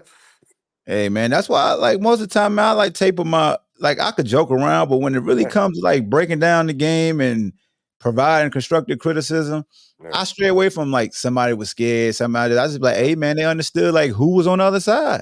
yeah. And that's a real factor. It's not an excuse. It's not me caping for somebody. It's like, bro, I've been there before. Like you just said. I remember the Devin Bushes for Florida State in the middle as the mic, and I gotta run the mess route. And I'm like, yo, Man, look, AB, if you throw this damn ball, man, and spooning them, or if we playing Carolina and spooning them in there, and you know good and damn well if he don't take the play fake and his ass immediately take his drop, you know he dropping to my side because I'm considered the strength man, side. Don't throw this mess route early, bro, because man, he look. gonna hit me in the mouth. Or I met Andre Johnson, right? And seeing the guy on TV and then saying how big he really is standing in front of you, you like, God, Mm-hmm. you know, You got a newfound respect for Cortland Finnegan. yeah, like you don't realize the size, you know what I'm saying, of some of these guys until you actually standing right there in front of them. Because like when I'm talking to Ray Lewis, Jerome Bettis walked up. You know what I mean? Like, so I'm looking at how big Ray is. I'm looking Yep. at Jerome like, damn, you know what I mean? Like, Yeah. y'all was banging heads like that. Ain't no man. Look, you got to Oh, get and I saw guys. T.O. in person. Was at the preseason game we were playing against them, and first play, he took a mess route 70 yards versus us. And I'm Man, like, look, yeah, that's a big human being. man. I mean, when I was in Florida and we was at one of the theme parks, and I seen Lavernius Coles. Oh, I was he like, just a walking muscle. yes, look, huge. You know what I'm saying? Like, he won't. It won't nothing short about him at all. None of that. I'm like, man, like, and then you got guys that size who running like a 4.2 and a 4.3 40. Like, come on, man. It's crazy, bro. Like, I know fans critique players hard, but you get in front of them, you are gonna have a newfound respect for them. And that's why, like, I know he come from my hometown, but when we talk about Vic, like people don't like Vic's not a big dude to be Nah, doing what he was doing amongst those giants. nah, Like Vic, like he like Chuck. They say they 6 feet. They really ain't 6 feet. nah. And everybody think catching a pass from Mike is easy. Oh hell no, that motherfucker throwing 100 miles an hour. When Excuse when my he language. when he really cut that thing loose, now it's gonna make you think twice when it hit your hands. Now, If you ever picked off Vic, you earned that interception because man, look, hey, what? between and like with guys like Aaron Brooks, you know what I mean. Them guys turn your fingers up, man. Mm-hmm. Yeah, he tear your fingers up. It's not easy to do what these guys do, man. You know what I mean? And fans need to put a new respect on it. But my favorite day in sports though was always the Malice in the Palace because them fans talked all that junk. They talk all that junk, what they gonna do and all this other stuff. Yeah, telling the players, come up here. Guess what? Mm. Guess what? They went up there. And it was a differential in size when they went up there. Bruh. The one dude that I really was like, ain't no way. I saw Ray Allen when they came to Denver to play the Nuggets. This is the only time I was wowed by a professional athlete, I ain't gonna lie. He was warming up, and I looked down at his calves, and I was just like, yo, wait a minute. Why is a human being's calf that size? Growing up, we thought David Macklin calves was Exactly. special. David Macklin had the biggest calves I've ever seen in my life. Yeah. So I saw Ray Allen's calves. And I know that sounds like a little pause. I know Cam and Mace would kill me, but I understood why at UConn he was dunking like he was dunking, bro. I understand why he moved the way he moved, because his calf muscles were crazy. This stuff different, man. Like, I don't look when I saw Shaq in person, and when I seen LeBron in person, I'm like, man. Yeah. Shaq, yeah. When you see guys of that stature who are agile, Mm-hmm. and who can run and do these different things, and then just to sit here and say, yeah, man, we can stop them. Like, it should be no problem. Yeah, right. Okay. You know what I'm saying? Or, guys like Luca, like, man, he's slow. We should be able to lock him up. Like, all Okay. right, okay, Okay, Czar. Okay. okay. You know what I It's mean? Like, simple. you gonna find out these dudes are special. They who they are for a reason. Like, it That's don't a fact, work that bro. way. And where's Zara anyway? I mean, he always get busy when he know I'm about to go. Like, then he go like, hey man, I ain't get it, man. My bad, man. And look, cause I still remember when he dogged the old girl Shakari. Oh yeah, he got to come see us with the Shikari. We got to do a special her. Oh, the live. weed, this and that. I mean, he put her down. You know what I Yeah. mean? Shout out to Shikari, man, for winning Olympic trials 10. Which you were 1088? Oh no, 10. No, I think it was 10-7. No. The young 16-year-old, he's special too. That was dope too. Oh yeah, he from Chesapeake too. Yeah, man.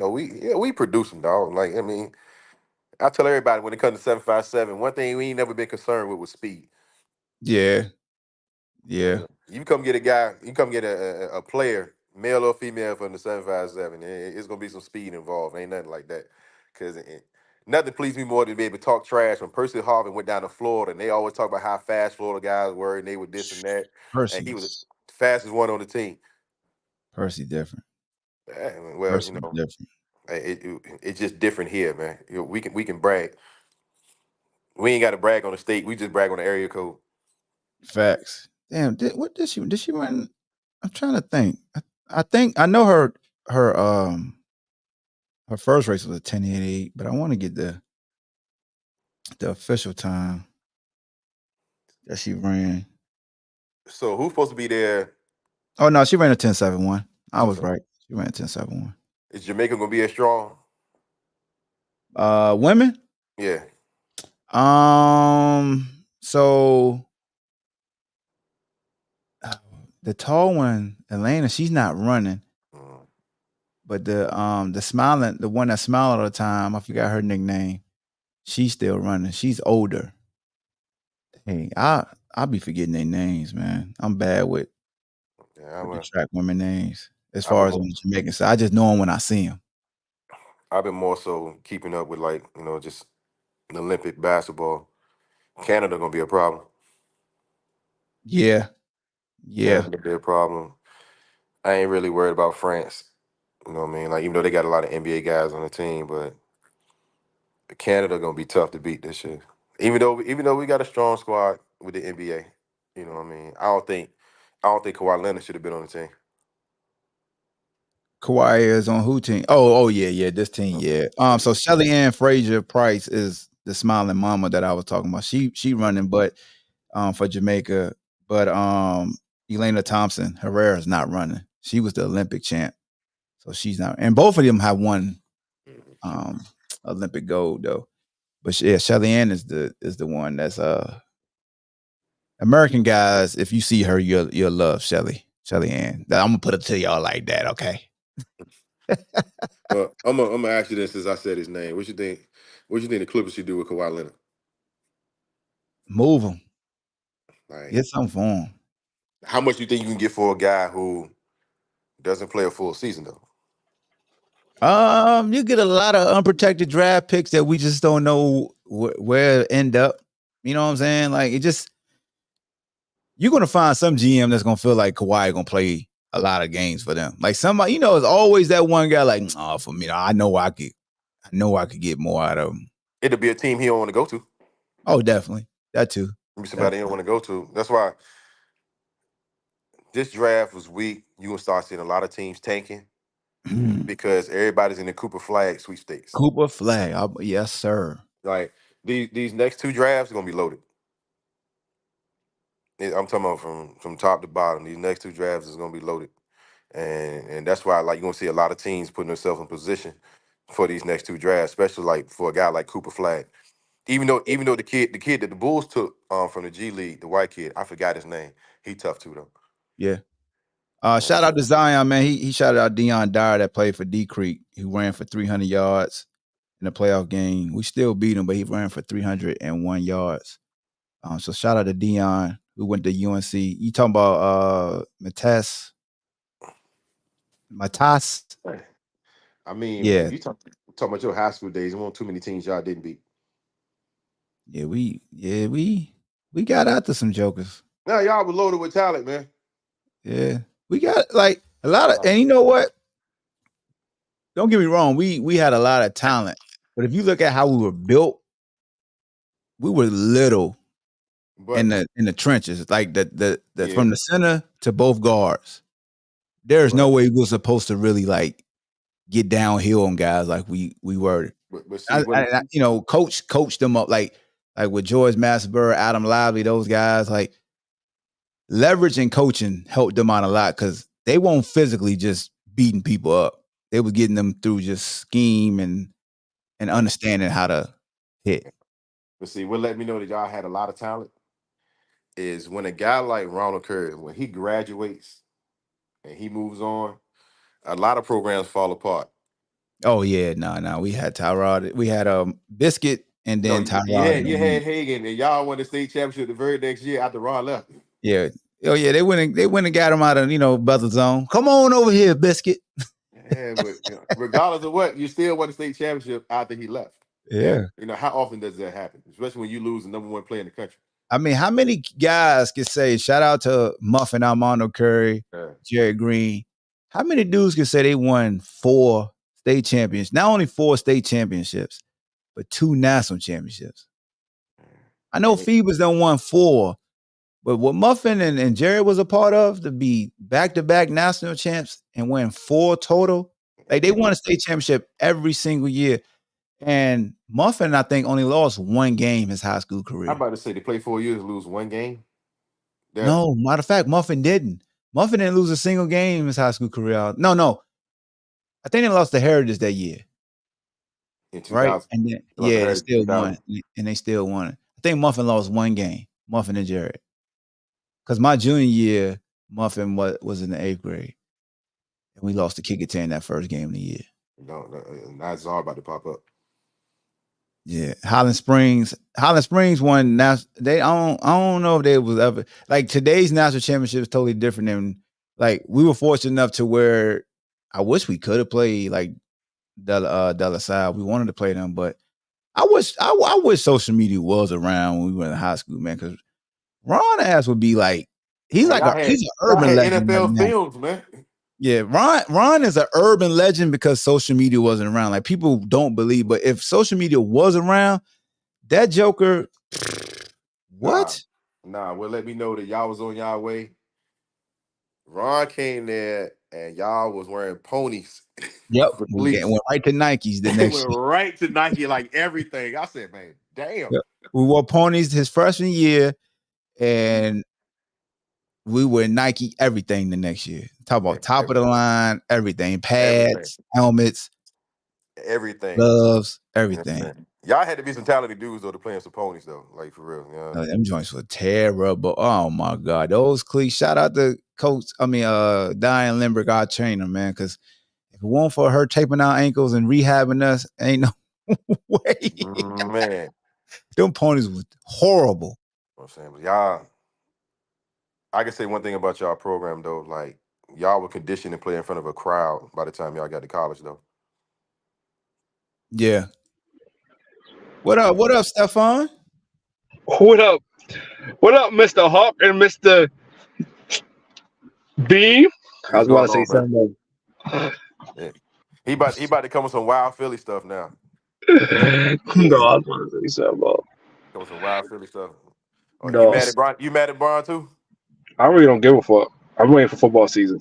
Okay, yeah. Look at him. Oh, and let's talk football then. So what you think? What you think our beloved Eagles gonna do? Yeah, what you think, bro? I know you got something wild to say. Speaking of it, you want the true fan or you want the realistic? I always want realistic. I don't want no fan talk, man. See, I could see us losing 3 at the most. 3 at the most. We got a We tough got schedule. a fan that's more crazier than so Zion is the Washington Commanders version of you, Stephon. No, it's not. He has nothing to be cheering about, so I don't know what the hell he's forget. He's not the version of me. They still haven't figured out what their name is yet. So. Exactly. You can't even figure out what your name is. The hell. Hey, I do want to say this about Bronny. Shout out to my dog on Facebook. Did y'all realize that Bronny, according to Yahoo, was the 54th best prospect and the 54th best prospect by ESPN, and he went 55th? So did he really rob somebody of their opportunity? No. Can I finish beam crushing, man? I'm not care about the Bronny, man. Man, Fuck. Any father would do the same thing that LeBron just did. Same thing. How much pride would you would have had? Stop talking about Bronny then. Answer the question. Oh my God. Yeah, B. I don't see his mission losing 3 games. I think one game is going to be a game that we take for granted on our schedule.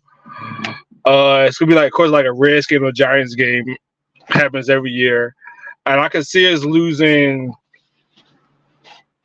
Actually, to the Green Bay the first of the season, we won't be gelled and whatnot. So, and the third game is going to come later in the season. As an Eagle fan myself, I got a question mark about the offensive coordinator because we don't know what we're gonna get with that. We don't know which Jalen we're gonna get. Are we gonna get a Jalen from last year? We're gonna get the one from the year before. Because if he's the one from last year, we just need to do the tush push all four downs. You know what I mean? Just go all the way down the field. Just move all the way down the field. Also the secondary. No more. Also the secondary, like with the new additions in the secondary and the changes that they trying to make. How well would that gel? You know what I mean? Like what we're looking like. Also, it's still questions at the linebacker position as well. So I think the secondary is be okay because we got CJ back there. He's been in the system. He's a proven. He's going to be okay. He's going to have the safeties and on cue, and then Slay is going to have the rookie Mitchell or Isaiah Rodgers. Isaiah Rodgers, he looks good. They say he looks incredible, yo. Hey man, so, Martin Lawrence just retweeted me on Twitter, man. Look at that. Who? Martin Lawrence just retweeted me, man. Yeah. Let's see. I'm still good. Don't be one of those guys, Paul. Don't be one of those guys. Concerned about this position right here. The number one position I'm concerned about is center. Well, if Dickerson plays center, I mean, a couple games he filled in for Kelsey. Was it last year or the year before? He did pretty good. So I think we're going to be good. I think we're going to be good. I think our line for the most part is going to be intact. We lost a Hall of Fame center. You know what I mean? Like who was basically the heart and soul of the offense. So it's kind of hard to fill them kind of shoes right there. Ain't nothing like them guys in the trenches, man. I agree, but I'm nervous about us right now because you know what I'm saying, like we look good on paper. There are a lot of names on paper. But that's the only person we lost from our offensive line, really. And we got Lane Johnson, Dickerson, Matea. I know I mispronounced his name, but we have a strong core of guys. Still have a strong core of guys, and even the backups is good because they had plenty of time the year before last when our offensive line was demolished. The backups is almost just as good as any other line in the NFL. Yeah, I still be Jalen Hurts still hit or miss for me. When I look at him, I see Russell Wilson 2.0. No.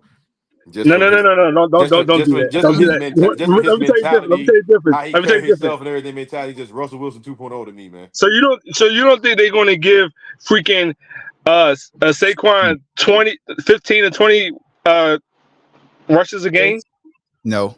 No, because thing is, Jalen, he like to do the RPO, but he like to keep it for himself all the time. He don't have to. He's not the best He back had in to his last year, backfield. but he still did He it. did because he was the best. He to him. I He think was to hurt. him he was He the was best hurt. bet. He was hurt. Why was he still running? That's what I say. I don't understand it. Because he didn't want to give it to him. There was run design calls. I think he don't have to do that. He don't have to shoulder the load on the No, offense. we had Swift. Did we run Swift? Want to talk about it? I don't know why. I don't know Why? why. You know why? Because Jalen was running. I don't know why. But Saquon is a tier better than Swift. So, and I think they're going to give the ball between rushes and passes. They're going to give him the ball at least 20 to 25 times a game, and that's going to help. Man. That's going to help Jalen. I mean, okay, I'm gonna Saquon ask y'all. I'm gonna ask y'all because should I can't easily have answer this 1,500 question. yards. I'm gonna ask y'all because I can't ask this question though. But like on average, how many running backs in the NFL right now get 20 carries a game or 25 carries a game? Oh, On average. I can name one or two, maybe that three. That get 20 on average. On average. I don't think McCaffrey. Because I mean, you saying it like Saquon McCaffrey gets it. average 20. I don't average. No, he doesn't. Carries? Well, I mean, I'm sorry, not just carries. I thought. Well, you can't say the average running back don't carry the ball 20 times a game no more. It's either pass. You got to mix it with passes and rushes too. So come out of the backfield. That's why I said 20 between 25. I can see him getting touches. I mean, between, yeah, that's what I said. That's what I'm saying. Yeah, that's what I meant to say. It's between guys 20 like and 25 touches let a them game. touches happen though. Who? Is AJ Brown gonna let them touches happen though? AJ Brown is going to get his yards too. It's good. That's what I'm saying. Jalen Hurts is not going to have to carry the offense. You know what I'm saying? He's not. AJ Brown's gonna be happy because he's gonna be open more. You can't double team AJ Brown no more with Saquon coming out the backfield no more. And you got Smitty on the Smitty on the other side too. You got a lot of mouths to feed over there. You do. Because you got Dallas, you got AJ. So Derrick Henry had the most carries last year, and he averaged 15.8. Oh, I'm sorry, I think that's wrong. Hold on, I think I did something wrong. I think that's wrong. 16.4. He had 280 carries last year. That's 16.4 in 17 games. Okay, but the average they go off. I don't think they do off. They do touches now. How many times did he touch the ball?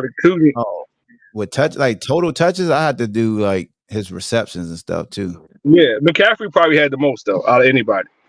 Yeah, he probably did have. I bet at the same time, McCaffrey was their best weapon on offense. Yeah.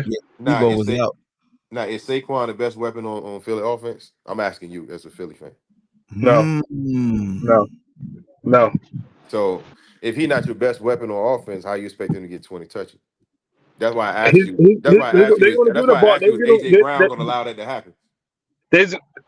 I'm just saying because they're going to give him at least 5 receptions, 5 touches as an out of the backfield or passes or however you want to see it or call it. And with that's why I say they're going to let him touch the ball between 15 and 20 rushes a game. Right. This ain't the average offense though, because you got a solid number 1 and number 2 receiver. McCaffrey averaged 19 touches a game last year. You got a solid number 1, number 2 receiver. Well, really you got a solid tight end, and then Jalen like to carry the ball himself also. He's not going to do that though this year. They're going to. I'm going off with Kellen Moore. His last good year when he played. Well, you can't count Chargers because Herbert was hurt. His last year in Dallas, Zeke Elliott had a fucking hell of a year. I think he averaged somewhere between 18 and 23 touches a game.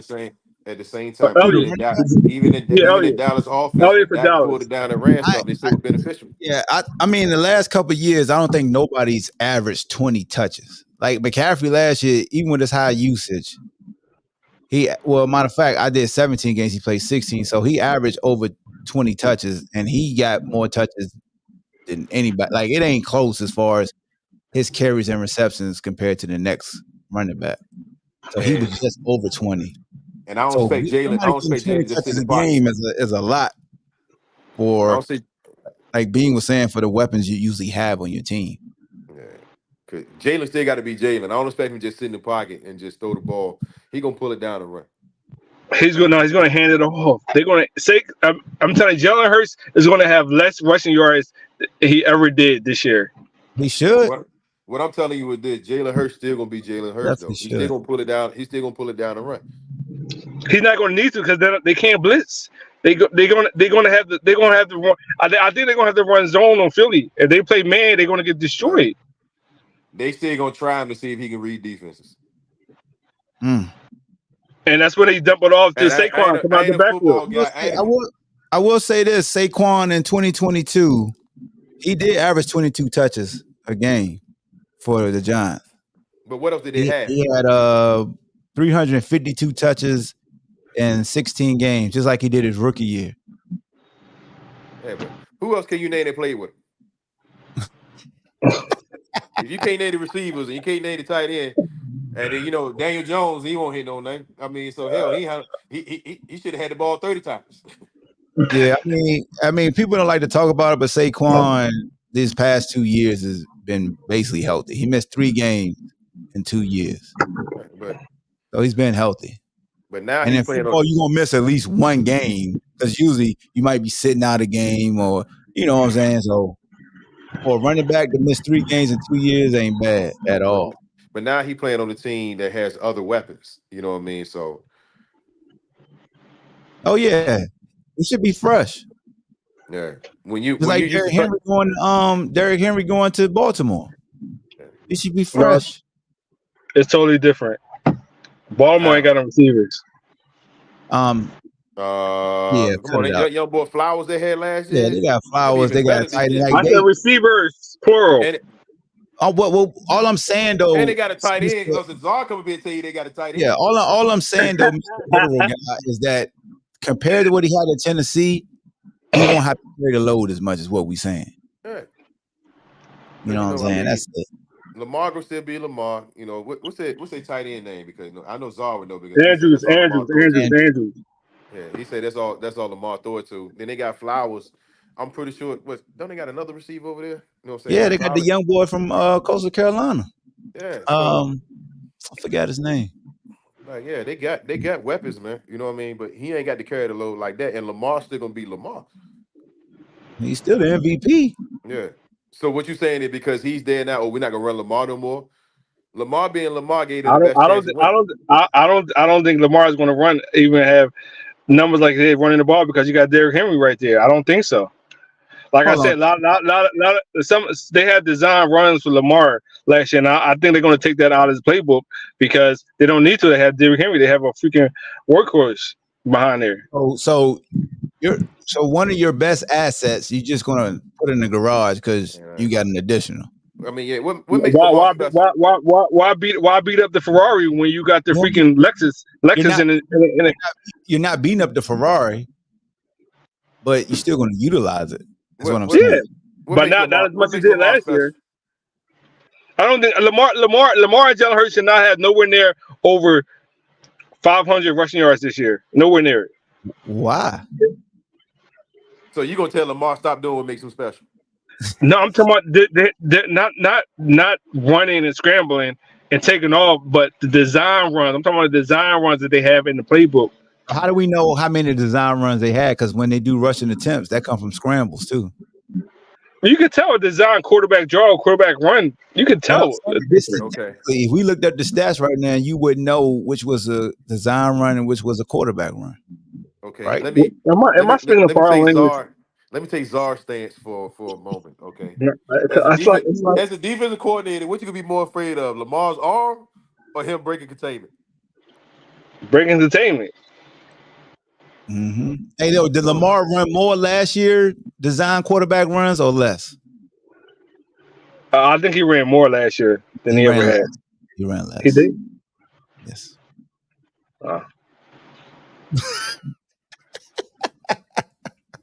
You didn't even know that, did you? I said I think. I didn't know because I'm not a Ravens fan, so I'm not. You assume. Jalen I ran said I too much, think. especially for I somebody that said was I hurt. think. I'm messing with you, man. Dang. Jalen ran too much, especially for somebody that was hurt.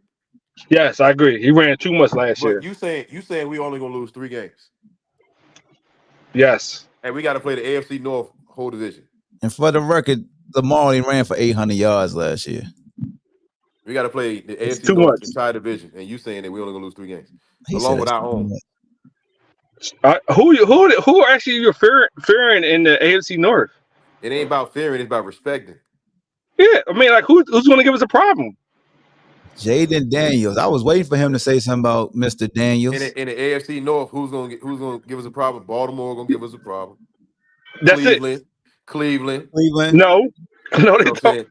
No, They saying defense. They defense. Pittsburgh, I'm not worried about Pittsburgh. They got and Russell now that Joe Wilson. Burrow Russell back, Wilson. Cincinnati, like the whole division.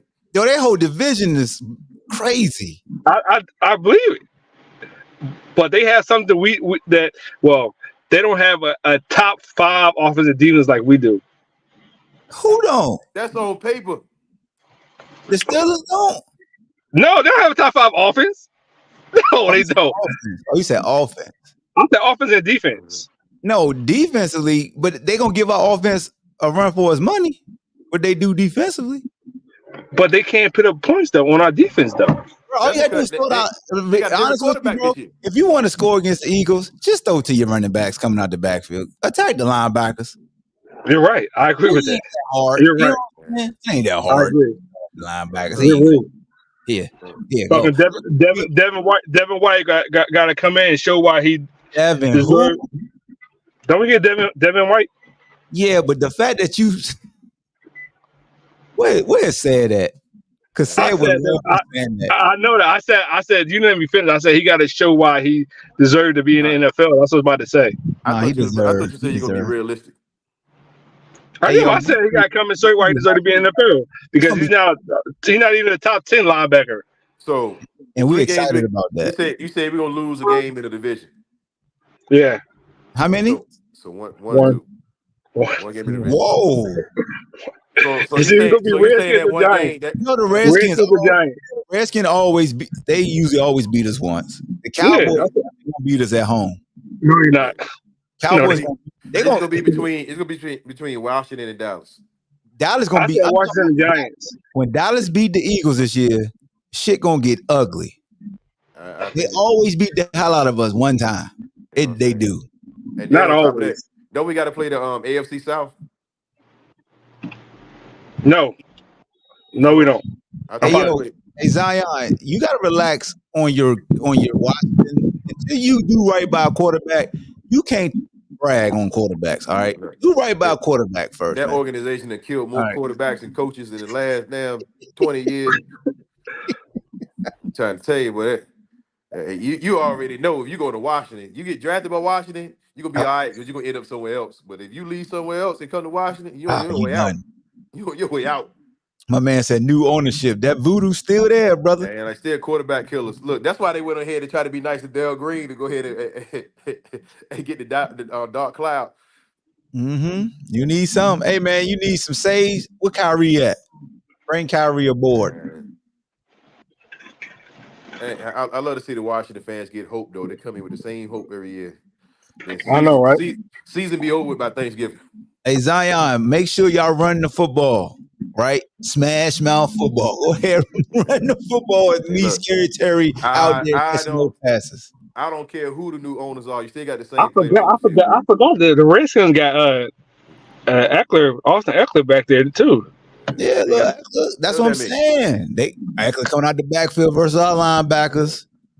I don't know that how much tread them tires got on it though. Hey, that's a strong joker though. That joker lift all the way. I mean, they got a name back there, but how much tread on it? You know, is a whole. B. Rob still there. B. Robinson, yeah. I'm about to say because there's a whole lot of BMWs and Mercedes on the road, Logan, man, but they got bad still there. tires. Logan Thomas still there. I mean, yeah. So you gotta lose them. So you gotta lose what 5 or 6 games, B? Yeah, easy. Easy. I say Out. around about 5. I say around about 5, at least 5. At least. At I'd be least. So surprised if we're gonna lose less than I 5. think I think we're gonna have the best record in NFC. You can't say that Nah, the when Cowboys gonna win it again. you don't know what you No, got the in your fuck, no, they're coordinators. not. Yes, You they don't are. you don't even, Wow. you only know what kind of system we running. We only know what we got in coordinators. Oh, they got Zach Ertz now in Washington. Then you just say if you go to Washington from a different team, you go there to end your career. Yo, Zach Ertz, Retire. and they excited about that, man. Zach done, dog. Who Retire said that? career. Zach, look, he excited about Zach Ertz. Oh, you tripping?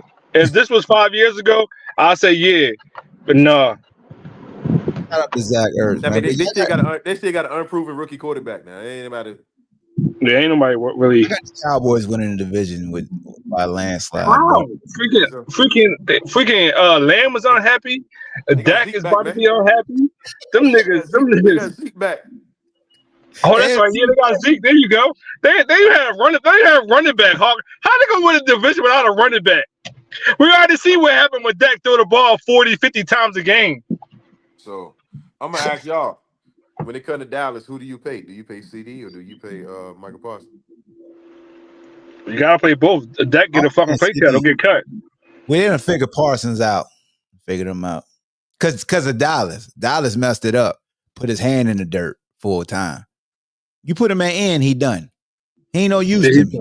That man roam around, be an X factor. Line up at different positions. Stand up. You get him money to CD. Is what you're saying? Yeah, I'm gonna get him money to CD. If it's Dallas and he's just gonna put Parsons as a DM, I'm paying CD. Dak want his money too though. So what you do with that? Oh yeah, that. Who else? Everybody can't be Howie and finesse Hey, the check this system. out. I hope they pay Parsons and I hope they pay CD and don't pay Dak, because then the Eagles get to win the division. As long as Dak's still there, the Eagles ain't gonna win the division no more, man. This is what happened. They're not going to play. Y'all probably think I'm stupid, but hear me out. They're going to pay Lamb and pay Dak. Yep. And Parsons going to leave and come to Philly. I knew you was gonna say that. Bro. I knew you was gonna say that. You've been watching too many podcasts. He's a Penn State guy. He's going to come home just like Saquon did. He will come in. I think they played. Well, did they play in Penn State together? I'm not sure. I'm not 100% positive. Together. They weren't there together. They did? No. Okay, but he's gonna come. Saquon gonna give that man a call when they in free agency, and Saquon said, "Yo, man, come home, man. Come back to Penn State. We ain't gonna have the money to pay that man." Bram be going, and Hoff contract is it will be up, and they're gonna let Hoff go, whatever his name is, and sign Parkins. Okay. So who y'all got for offensive rookie of the year? Caleb. Who? Caleb Williams? Yeah. I got Harrison getting it. That's my second pick. I don't know. I need to think. That's a good question. I got to put some thought into that, Bean. That's a great discussion for a show. You got a lot of talent out there, you know what I mean, like on offense with these young guys. I could see Jaden Daniels having an RG3 year for Washington though. You mean RG knee? and look, when it came to RG knee, I told all the Washington fans, do not draft him, because let the man go somewhere else and have a promising career, because y'all gonna mess him up. Only quarterback that the Washington ever looked out for was Kirk Cousins. That they made sure that he got his money up. RG.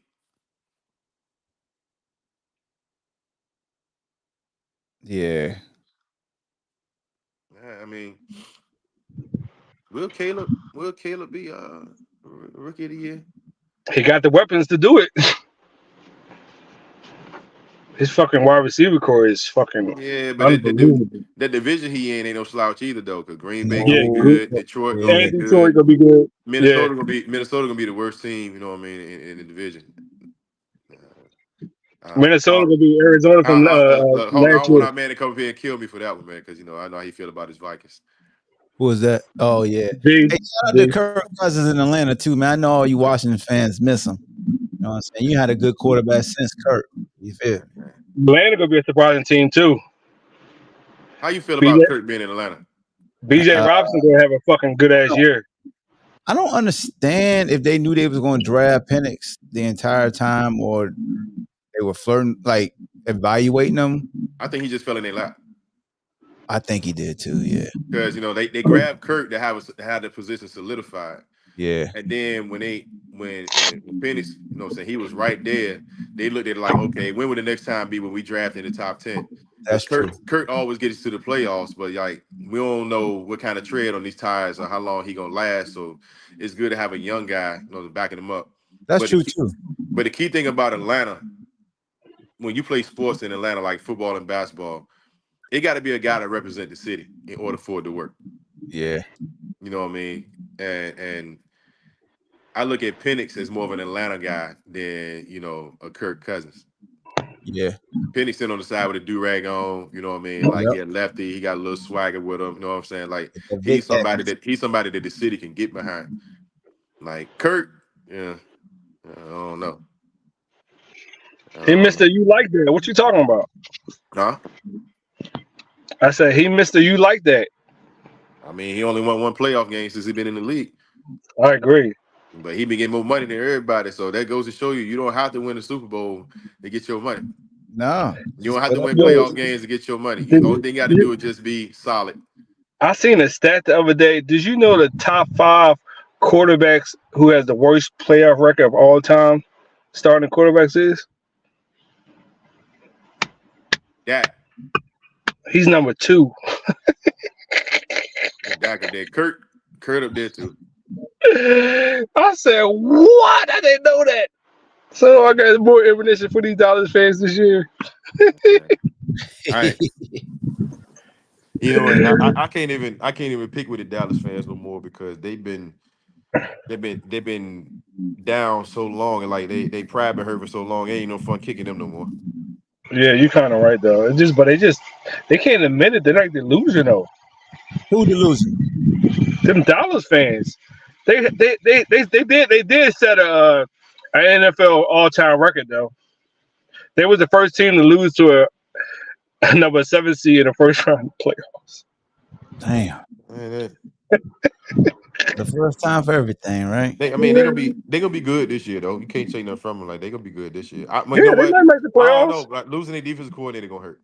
Yeah, that's definitely gonna hurt. That's gonna hurt. You know what I mean? But at least they got coordinators they can trust though. But see, I expect Dak to ball out though because he in contract yet. He trying to get some more money. Yes, sir. He definitely gonna put Cousins, baby. He gonna ball out for the contract. But he always top 5 in a lot of the stats though. It's when the playoff time come. He's fucking Kirk Cousins' little cousin.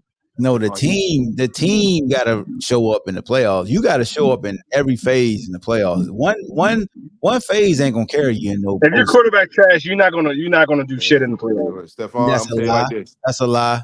Name a team that won when their quarterback played bad in the playoffs. Yes, Mark Sanchez. What's your boy that played for the Bears when they went to the Super Bowl? Gary Keller? Huh? Tim Tebow. No, not Tim Tebow. But Tim Tebow was trying. Don't get me started. You talking about Jay Cutler? No, the boy dude that went to Florida. Number 8. Rex Grossman? Yep. Oh, yeah. Yep. Oh, Peyton Manning. You can't compare. Trent Dilfer, Brad Johnson. Let's get no. I'm gonna name one all-time great. Peyton Manning in the playoffs, even with the Colts when they won it. Go look at how he played in the playoffs. He made plays. Dude, Peyton Manning when he played for Denver. Hold on. He made plays though. He made plays though. Stephon, you said trash. He wasn't trash. Okay. Like Dak was trash in the playoffs. You want me to pull up Peyton Manning? Peyton Manning. You want me to pull up Peyton Manning's stats when the Colts won their Super You Bowl? can't. It doesn't matter. He won the Super Bowl. It doesn't matter. You cannot compare Peyton Manning to Dak Prescott. Did he win the Super Bowl? The defense Hold won the Super Bowl. on, Stephon. This is my argument for folks who love to hide behind a ring. Oh my God. Individual performance, His not ring. He has more than one ring. The defense got him a ring in Denver. the two times that Peyton I Manning, agree. the two times that Peyton Manning won his rings. Look at his playoff numbers. You said a quarterback can't be trash. Peyton Manning was not trash. Okay. He wasn't. I'll let you Google it. I'll let you YouTube the game. The numbers was good enough for him to win the game. Especially in Denver. He was terrible in playoffs in Denver. So Trent I agree. Trent Dilfer numbers were good enough for Baltimore to win, right? Yeah. Because they won. Yes. We're using winning. So we're absorbing the performance because they won. Hey Zion, so if you think I'm wrong about the Peyton Manning, I don't even bet money, but I'm willing to bet money. That's how confident I am. I'll bet money, and I'll put it up on the screen how he played when the Colts won that year. I said his numbers might look bad, but he did enough for them to win. Dak did nothing for them to win. Nothing. He didn't make plays in crunch time he was supposed to. Peyton Manning made plays when he needed to for them to win that game. So check this out. So Zion is getting confused what I'm saying. I could tell by this last statement. They had a top offense in the NFL versus Seattle. I said the Super Bowls in which he won. Keyword, won. So the Super Bowl they had versus Rex Grossman. Look at his postseason run. Just look at it. Average. Just look at it, bro. Yeah, average, yeah, but it wasn't trash. But to his standards, average. How everybody elevate him and his standards, it was trash. Peyton Manning's average is trash. By his standards, that's trash. When Peyton Manning is average, that's trash. That's tragic nonsense. See, Hawk, what you need to start everybody doing keep doing that. Everybody see people do this for people they like. He played great enough to win. No, there's no such thing. That's why football is his the ultimate defense team played sport. great enough for him to win. Yeah, football is the ultimate team sport.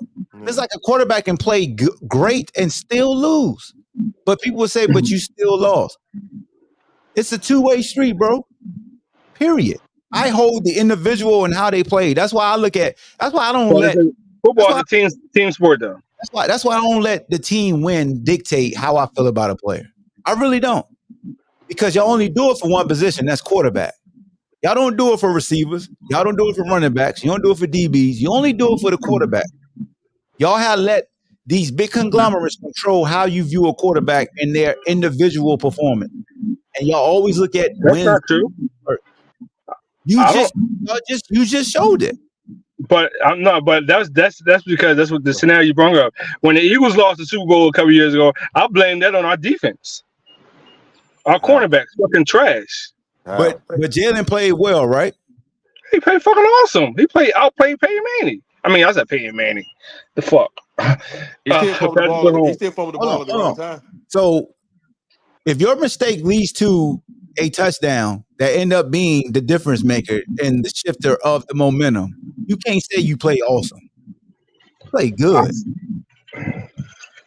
I said he played good. I never said he played awesome. You said he played freaking awesome. He outplayed Patrick Mahomes. That's what you were about to say. He outplayed Patrick Mahomes. That's not what I was about to say. I said he played good. He outplayed Patrick Mahomes. It doesn't matter if he turned the ball. Our DBs should not have gave that fucking touchdown. Point blank.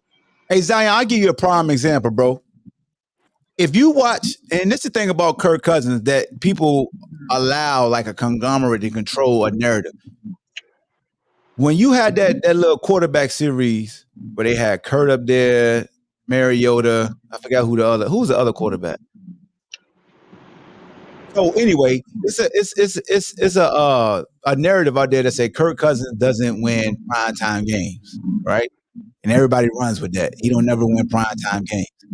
They went into his house, and he got petty, and he said, people say I want to win primetime games. Well, how do I get all these NBC Player of the Game footballs? And it's wins on primetime games. Well, people say he don't never win primetime games. And it was like everybody glossed over that petty ass clapback that he had, and people still run with, but he don't win night games, or he don't win Monday night games. And he had game balls from wins both scenarios. Had a lot of. What should they say? He don't win playoff games. That's what they should have said. Should have said he don't win big time games. Yeah, playoff games. Well, what's the biggest big time game you got? Super Bowl. Playoffs. Yeah. Playoffs. Yeah.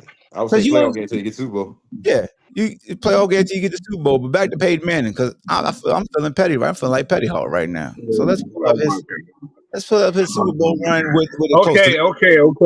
Come on, Hawk. Okay, no, you It was trash. You did this.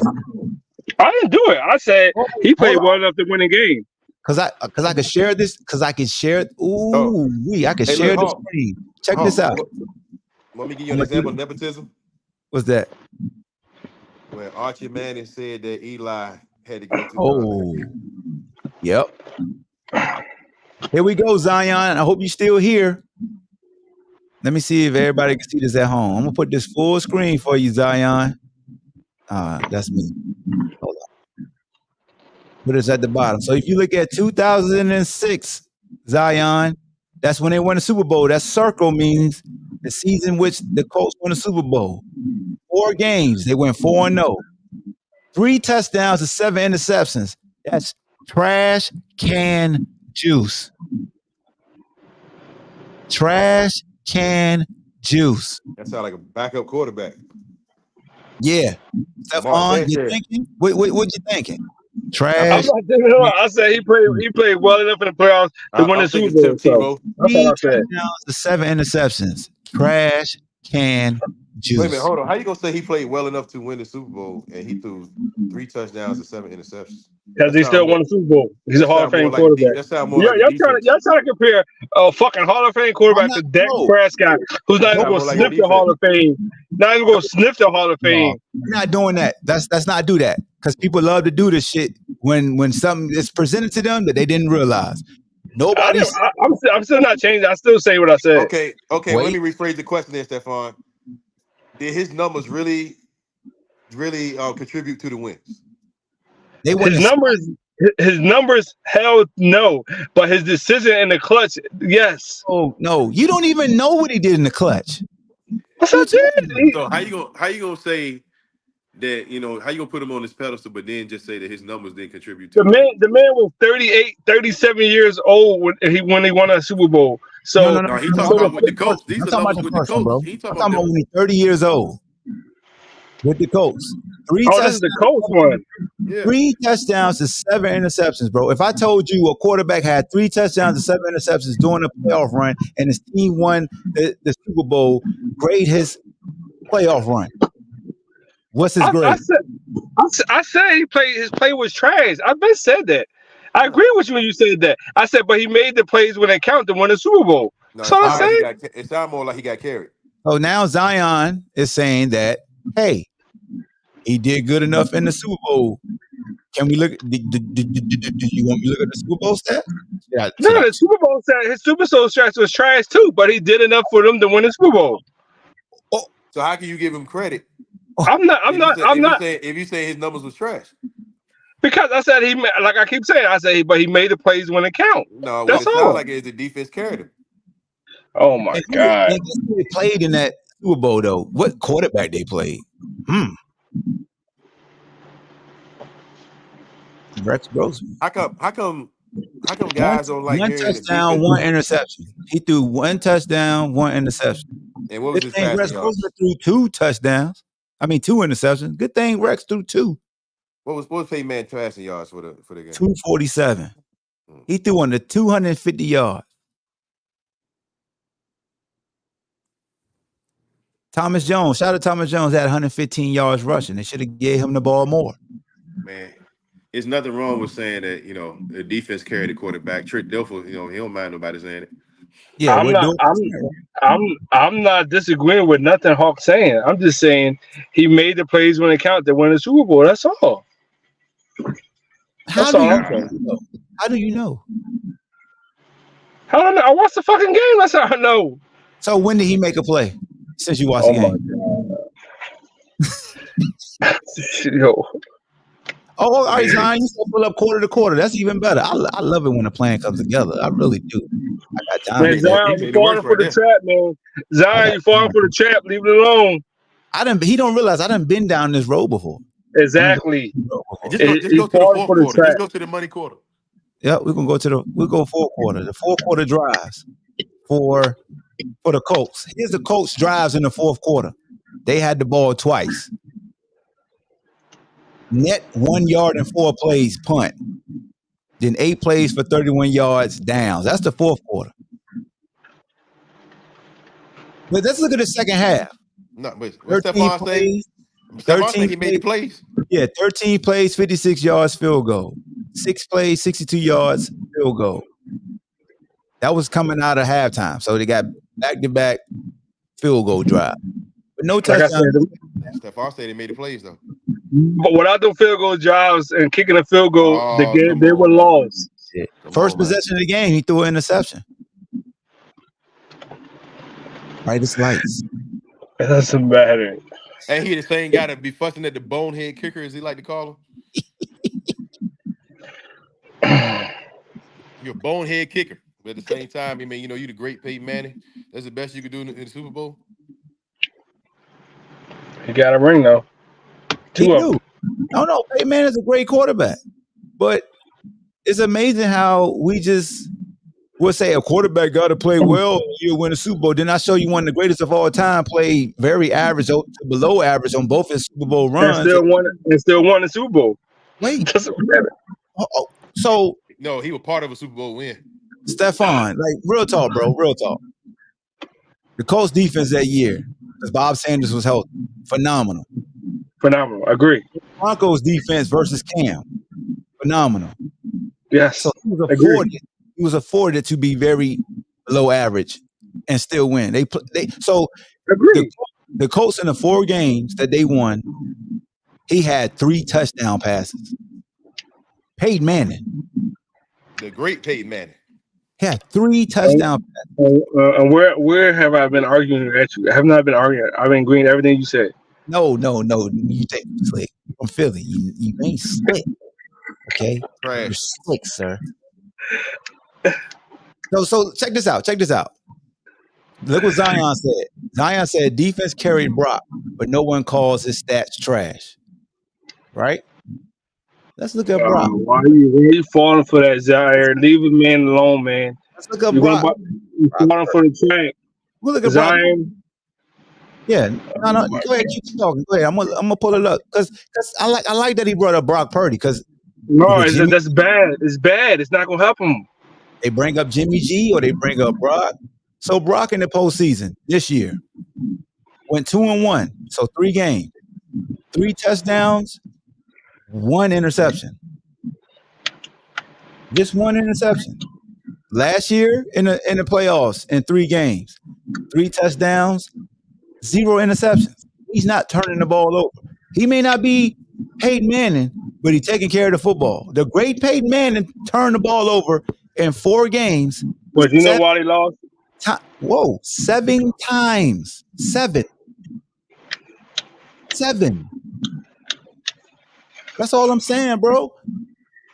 Can I talk now? Go ahead, brother. You know the differences between Brock and Peyton Manning is when it come down to clutch.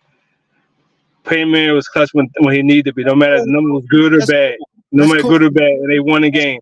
That's the difference. Brock Purdy cost them the game, the Super Bowl. That's cool. No, the play design, the defense they was playing versus KC caused them to lose. Oh, okay.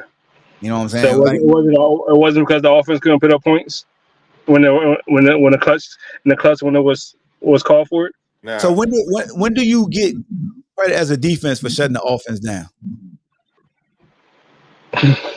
when you win a fucking game and you shut them from stop scoring more points than your offense. I'm just asking. When do we give a defense like the defense? Like we get the Baltimore Ravens defense all the credit in the world. We give the Bears defense all the credit in the world. We get the Seattle Seahawks Legion of Boom all the credit. Do you have to have a fancy nickname to get credit? Like, no, the 49ers didn't get credit because they did what they did what they're supposed to do, but their offense and they leader, their general didn't pull up the numbers they're supposed to, and then come in the clutch time. You getting long with me? I got one. Let me say this. How were the Chiefs' defense last year versus the pass? What were they ranked? Number 3, number 2, something like that. So they were phenomenal, correct? Right. All playoffs, did anybody have success throwing the ball versus them? No. Okay. Now Shanahan, what did he decide to do? What was really working? And shout out to Zion, because Zion is right. What was working for them versus the Chiefs in the Super Bowl? I don't know at the tip of my tongue. Oh, you don't remember the game? I wasn't too sure. When they was running the football, yeah, it was easy. It was easier. Yeah. We started, let's get cute. Let's take a shot down the field. Let's throw the ball here. Hit the ball in Brock Purdy's hands. Okay. No, because Kansas City Chiefs made Lamar look un-MVP-ish. Because they fucking dumbass fucking Ravens want to decide to fucking throw the ball against the fucking top 2 fucking passing defense in the fucking league. That was fucking stupid. You had successful run the ball all your fucking year long. And if they would have ran the fucking ball, I would have won fucking $50,000. Fucking dumbass motherfuckers. Hold on, Stephon. Damn, man. So this takes before you got here, Bean made one of the realest statements. All of us from the stands and say it's so easy to just do this until you on the field and you see it for yourself. Yes. But they've been doing the whole season though. Whole playoff, even the playoffs. But as the game started and Baltimore was trying to run the ball, did they have It was too late. It was too late. I said at the beginning, I didn't say at the end. Talking about when the game started, when they was trying to run the football, did KC just do a good job stuffing it? See, Stephon, you said they seen it, but at the same time, the personnel change. They might have seen the scheme, but the personnel changes and the environment changes. Mm-hmm. And you know what I'm saying, like the meaning, how meaningful the game is, that changes also. They were playing in Baltimore though, in their stadium though. It don't matter though. It's still though. You know what I'm saying? Like the environment is the same. When you play in a meaningful game, the environment changes. Yeah, that stage is a little different though. So like you could be at home, but you understand what's at stake, is what we're saying. We're not saying that the crowd was against them. It's personally there's no tomorrow. Sometimes your asshole get tight, bro. Yeah. No, how the fuck you think you go throw the ball with Lamar 20, 30 times and win the fucking game though? Fucking just stupid though. We see run the fucking ball with the fucking 2 backs that you got in the fucking backfield, like you've been doing all playoffs. God damn it! Stephon, I'm gonna go back. I'm gonna go back to the Peyton Manning thing, okay?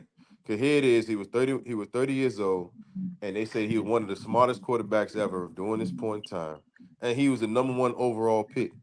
Now that's the best number to say. A lot of people are numbers guys now. That's the best numbers you can get from a number 1 overall pick who's so smart. And you dogging Brock Purdy, who is Mr. Irrelevant. Brock Purdy is Bronny James. No, he's not. No, he's not. But, no, he's like a throwaway pick. But no, he's not. Don't Mr. Irrelevant is not a throwaway pick. It's the Brian James wasn't a throwaway pick. Yeah, it was. Bro, it's the 55th of 58 picks for the Lakers. 55th pick is 3 picks before the end, or 4 because it's 3 after. So that's the 4th pick before the end. It's like Mr. Irrelevant in the NFL. It was like, we could. You still got to make the team. You're not even on the team. You still got to make the team at 55. He's going to make the team. Anyway, he's going to make the team. And I'm just saying, on average, the 55th pick in the draft. Hey man, so Zion, come on, man. I know his name is Bronny James, but a 55th pick is not an important pick for no organization. I'll tell you what, who was the 55th pick last year? We don't know. The only one that everybody know and they just researched was Patty Mills. Man, that's the only one anybody knows. Only pick in the 50s that I remember is Isaiah Thomas. Because Jokic and Draymond before 50s. Yeah. Isaiah Thomas. Malcolm Brogdon before 50s, his second round or two. Isaiah Thomas, you know what I'm saying? Because he played in Sacramento, then he went to Always Boston. got those some UVA guys in there. UVA guys make the league. Shut up, punk. Say something else. Say something. Just say you anything. Okay. Those guys make the league. Yeah. I try to restrain myself because last time when you said something about Thomas Jones, I wanted to say something, but I restrained myself. I said, "Oh no, Super Bowl, 100 yards in the Super Bowl." I was about to say something. Don't expectations come with a number 1 pick. Yep. Hey, Stephon, did you know a UVA Cavalier went first round though in the 20s? He's a fucking good as shit. He's good. Went to the Suns. Yeah, he's good. So why? He's good. That's our best UVA pick since, UVA player since Malcolm Brogdon. No lies. Ty Jerome went in the first round. DeAndre Hunter after him went in the first round. What are you talking about? And neither one of them is better than Malcolm Brogdon. Joe Harris went in the first round. Joe Harris went in the first round. I said the best UVA player since Malcolm Brogdon. None of them guys you need better than Malcolm Brogdon. In the NBA level? NBA level. That's what I'm talking about. Yeah, because so DeAndre Hunter has gotten a big contract, but he ain't accomplished what Malcolm has. Oh, and Sam Hauser just won a championship with the Celtics, getting major minutes. What part did you not hear? What I said? I'm just shouting out UVA guys. I'm not arguing. Malcolm, the president, is the best draft pick that Tony Bennett's ever had. I'm not disputing it. Well, stuff to play, but he still should have been ACC Player of the Year that year. But I know. Yeah, we took it from Cat. People say I'm biased. Nah, Cat was balling. They robbed my boy, but that's okay. They did. They definitely did. But Stephon, I'm gonna ask you again, Stephon. Like Peyton Manning was number 1 overall pick, and Hawk read off these numbers to you, and you were okay with the number 1 overall pick. The face. Why did I say that? Why? Being okay with those numbers. Why though? Why? You okay with him having those numbers? Why though? Why was I okay with it? No, you worry about them winning. Like, no, it ain't about them winning. I didn't say that. I said because he made the plays. If you the guy, you got to show up in big games. He made the play. Shut up. He made what play? Yeah, what play? 30 yards in the 7 interceptions. What play? Doesn't matter. Them field goals. He led the drives to get them field goals to winning games. Did they get a field goal in the fourth quarter? Yes, he just said that. No. That was third quarter. They got him in the first half. He ain't do nothing in the fourth quarter. Not at all. But yeah, he a number 1 overall pick though. So what? So what? Hey, 7 he still won the Super Bowl. Your quarterback. He got carried to the Super Bowl. So you ever had a guy that got you into the playoffs, had a bad playoff game, made plays in the playoffs a certain time, but still horrible. Okay. Still horrible. Let me finish. I'll let you finish off. Let me finish. Let me ask you this. How did you feel about Kyrie Irving performance in the championship? I don't care. I'm not a Sixer. I mean, I'm a Sixer fan. I don't give a fuck about no Kyrie. I ain't asked you about the Sixers. I said, how did you feel about his performance? Was you one of the guys who was dogging him? Were you one of the guys who was dogging him because he ain't show up in the championship? I don't care. No, you know what? Care because y'all are gonna win no championship. You know what? I hate his performance, but he cost me another parlay. I could have won. Yes, I hate his fucking parlay. I hate it. You put your money on Kyrie because you knew Kyrie was gonna put up numbers, right or wrong? Right. And he did put up numbers, so therefore, what happened? How do you feel? I fucking lost.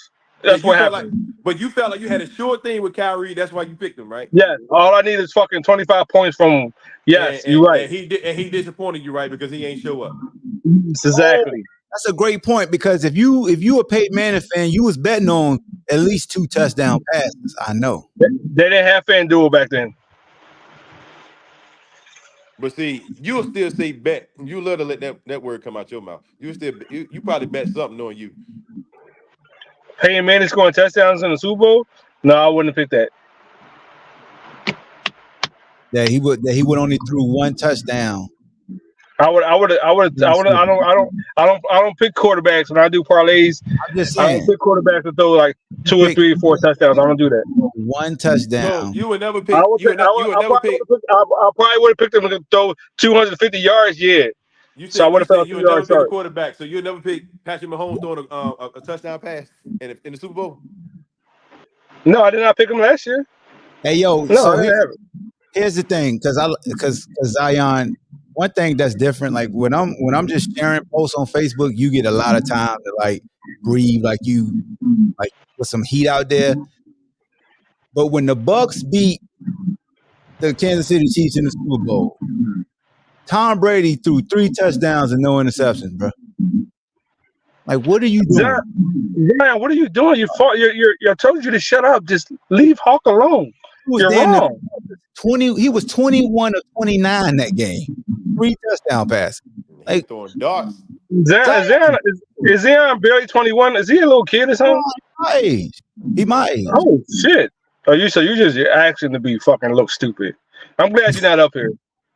And then that playoff run, Tom Brady had 10 touchdowns and 3 interceptions. That playoff run when they won the Super Bowl. Like, what are you doing? Hey Zion, it's okay. You got enough screen time on You tripping right now talking about Bucks with one nasty, but no one says Tom was trash in 2020. Do you want to know Tom Brady's stats in 2020, my guy? Let me read you his stats, my guy. You can't never call him trash. You can call him. That man had 40 touchdowns and 12 interceptions that year, and then had 10 more touchdowns in the playoffs that year they won the Super Bowl. Tom Brady would never have a postseason like Peyton Manning had that year he won the Super Bowl. Peyton Manning had a Mark Sanchez postseason. Yes, he did. Straight Mark Sanchez. Was not a Mark Sanchez postseason because he got a ring. If you throw 3 touchdowns and 7 interceptions, come on now. Let me see what Rex Grossman did. That year, Mark Sanchez, the Giants had a hell of a fucking. I said Giants. The Jets had a hell of a defense too. Yes, they did. Rex Grossman, that same playoff run when they went to the Super Bowl, 3 touchdowns, 3 interceptions. So at least he was 500. It just happened that Super Bowl game. But he's Rex Grossman, though. You know what I mean? Like, you expect that from Rex Grossman. You don't expect that from Peyton Manning. That's why you had different tier players. Oh man! So Rex Grossman wasn't the number 1 overall pick.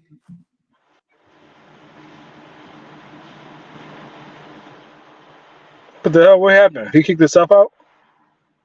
I don't know. No, Rex Grossman was the number 1 overall pick, man. I'm bad. I hit back on the wrong what's the name? Because he moved the fence. Now he talk about Tom Brady's last Super Bowl with New England. So let's go ahead and look that up. You know what I'm saying? Last Super Bowl with New England, that's versus Philly. He threw up 500 yards in the Super Bowl. Yes, he did. The last one they won, Tom Brady, that playoffs, he had more interceptions than touchdowns. He had 2 touchdowns and 3 interceptions. Yes, he did. Tom Brady did. That's a good one. When they played, so you did your research, Zion, before you open your mouth on that one. I see. Yeah, he got that one. He got that one. Tom Brady threw 1 interception that game and no touchdown. Tom was carried the game.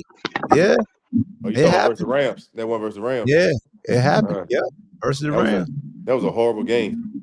But both of them, man, that's messed up, Hayden. For both of you.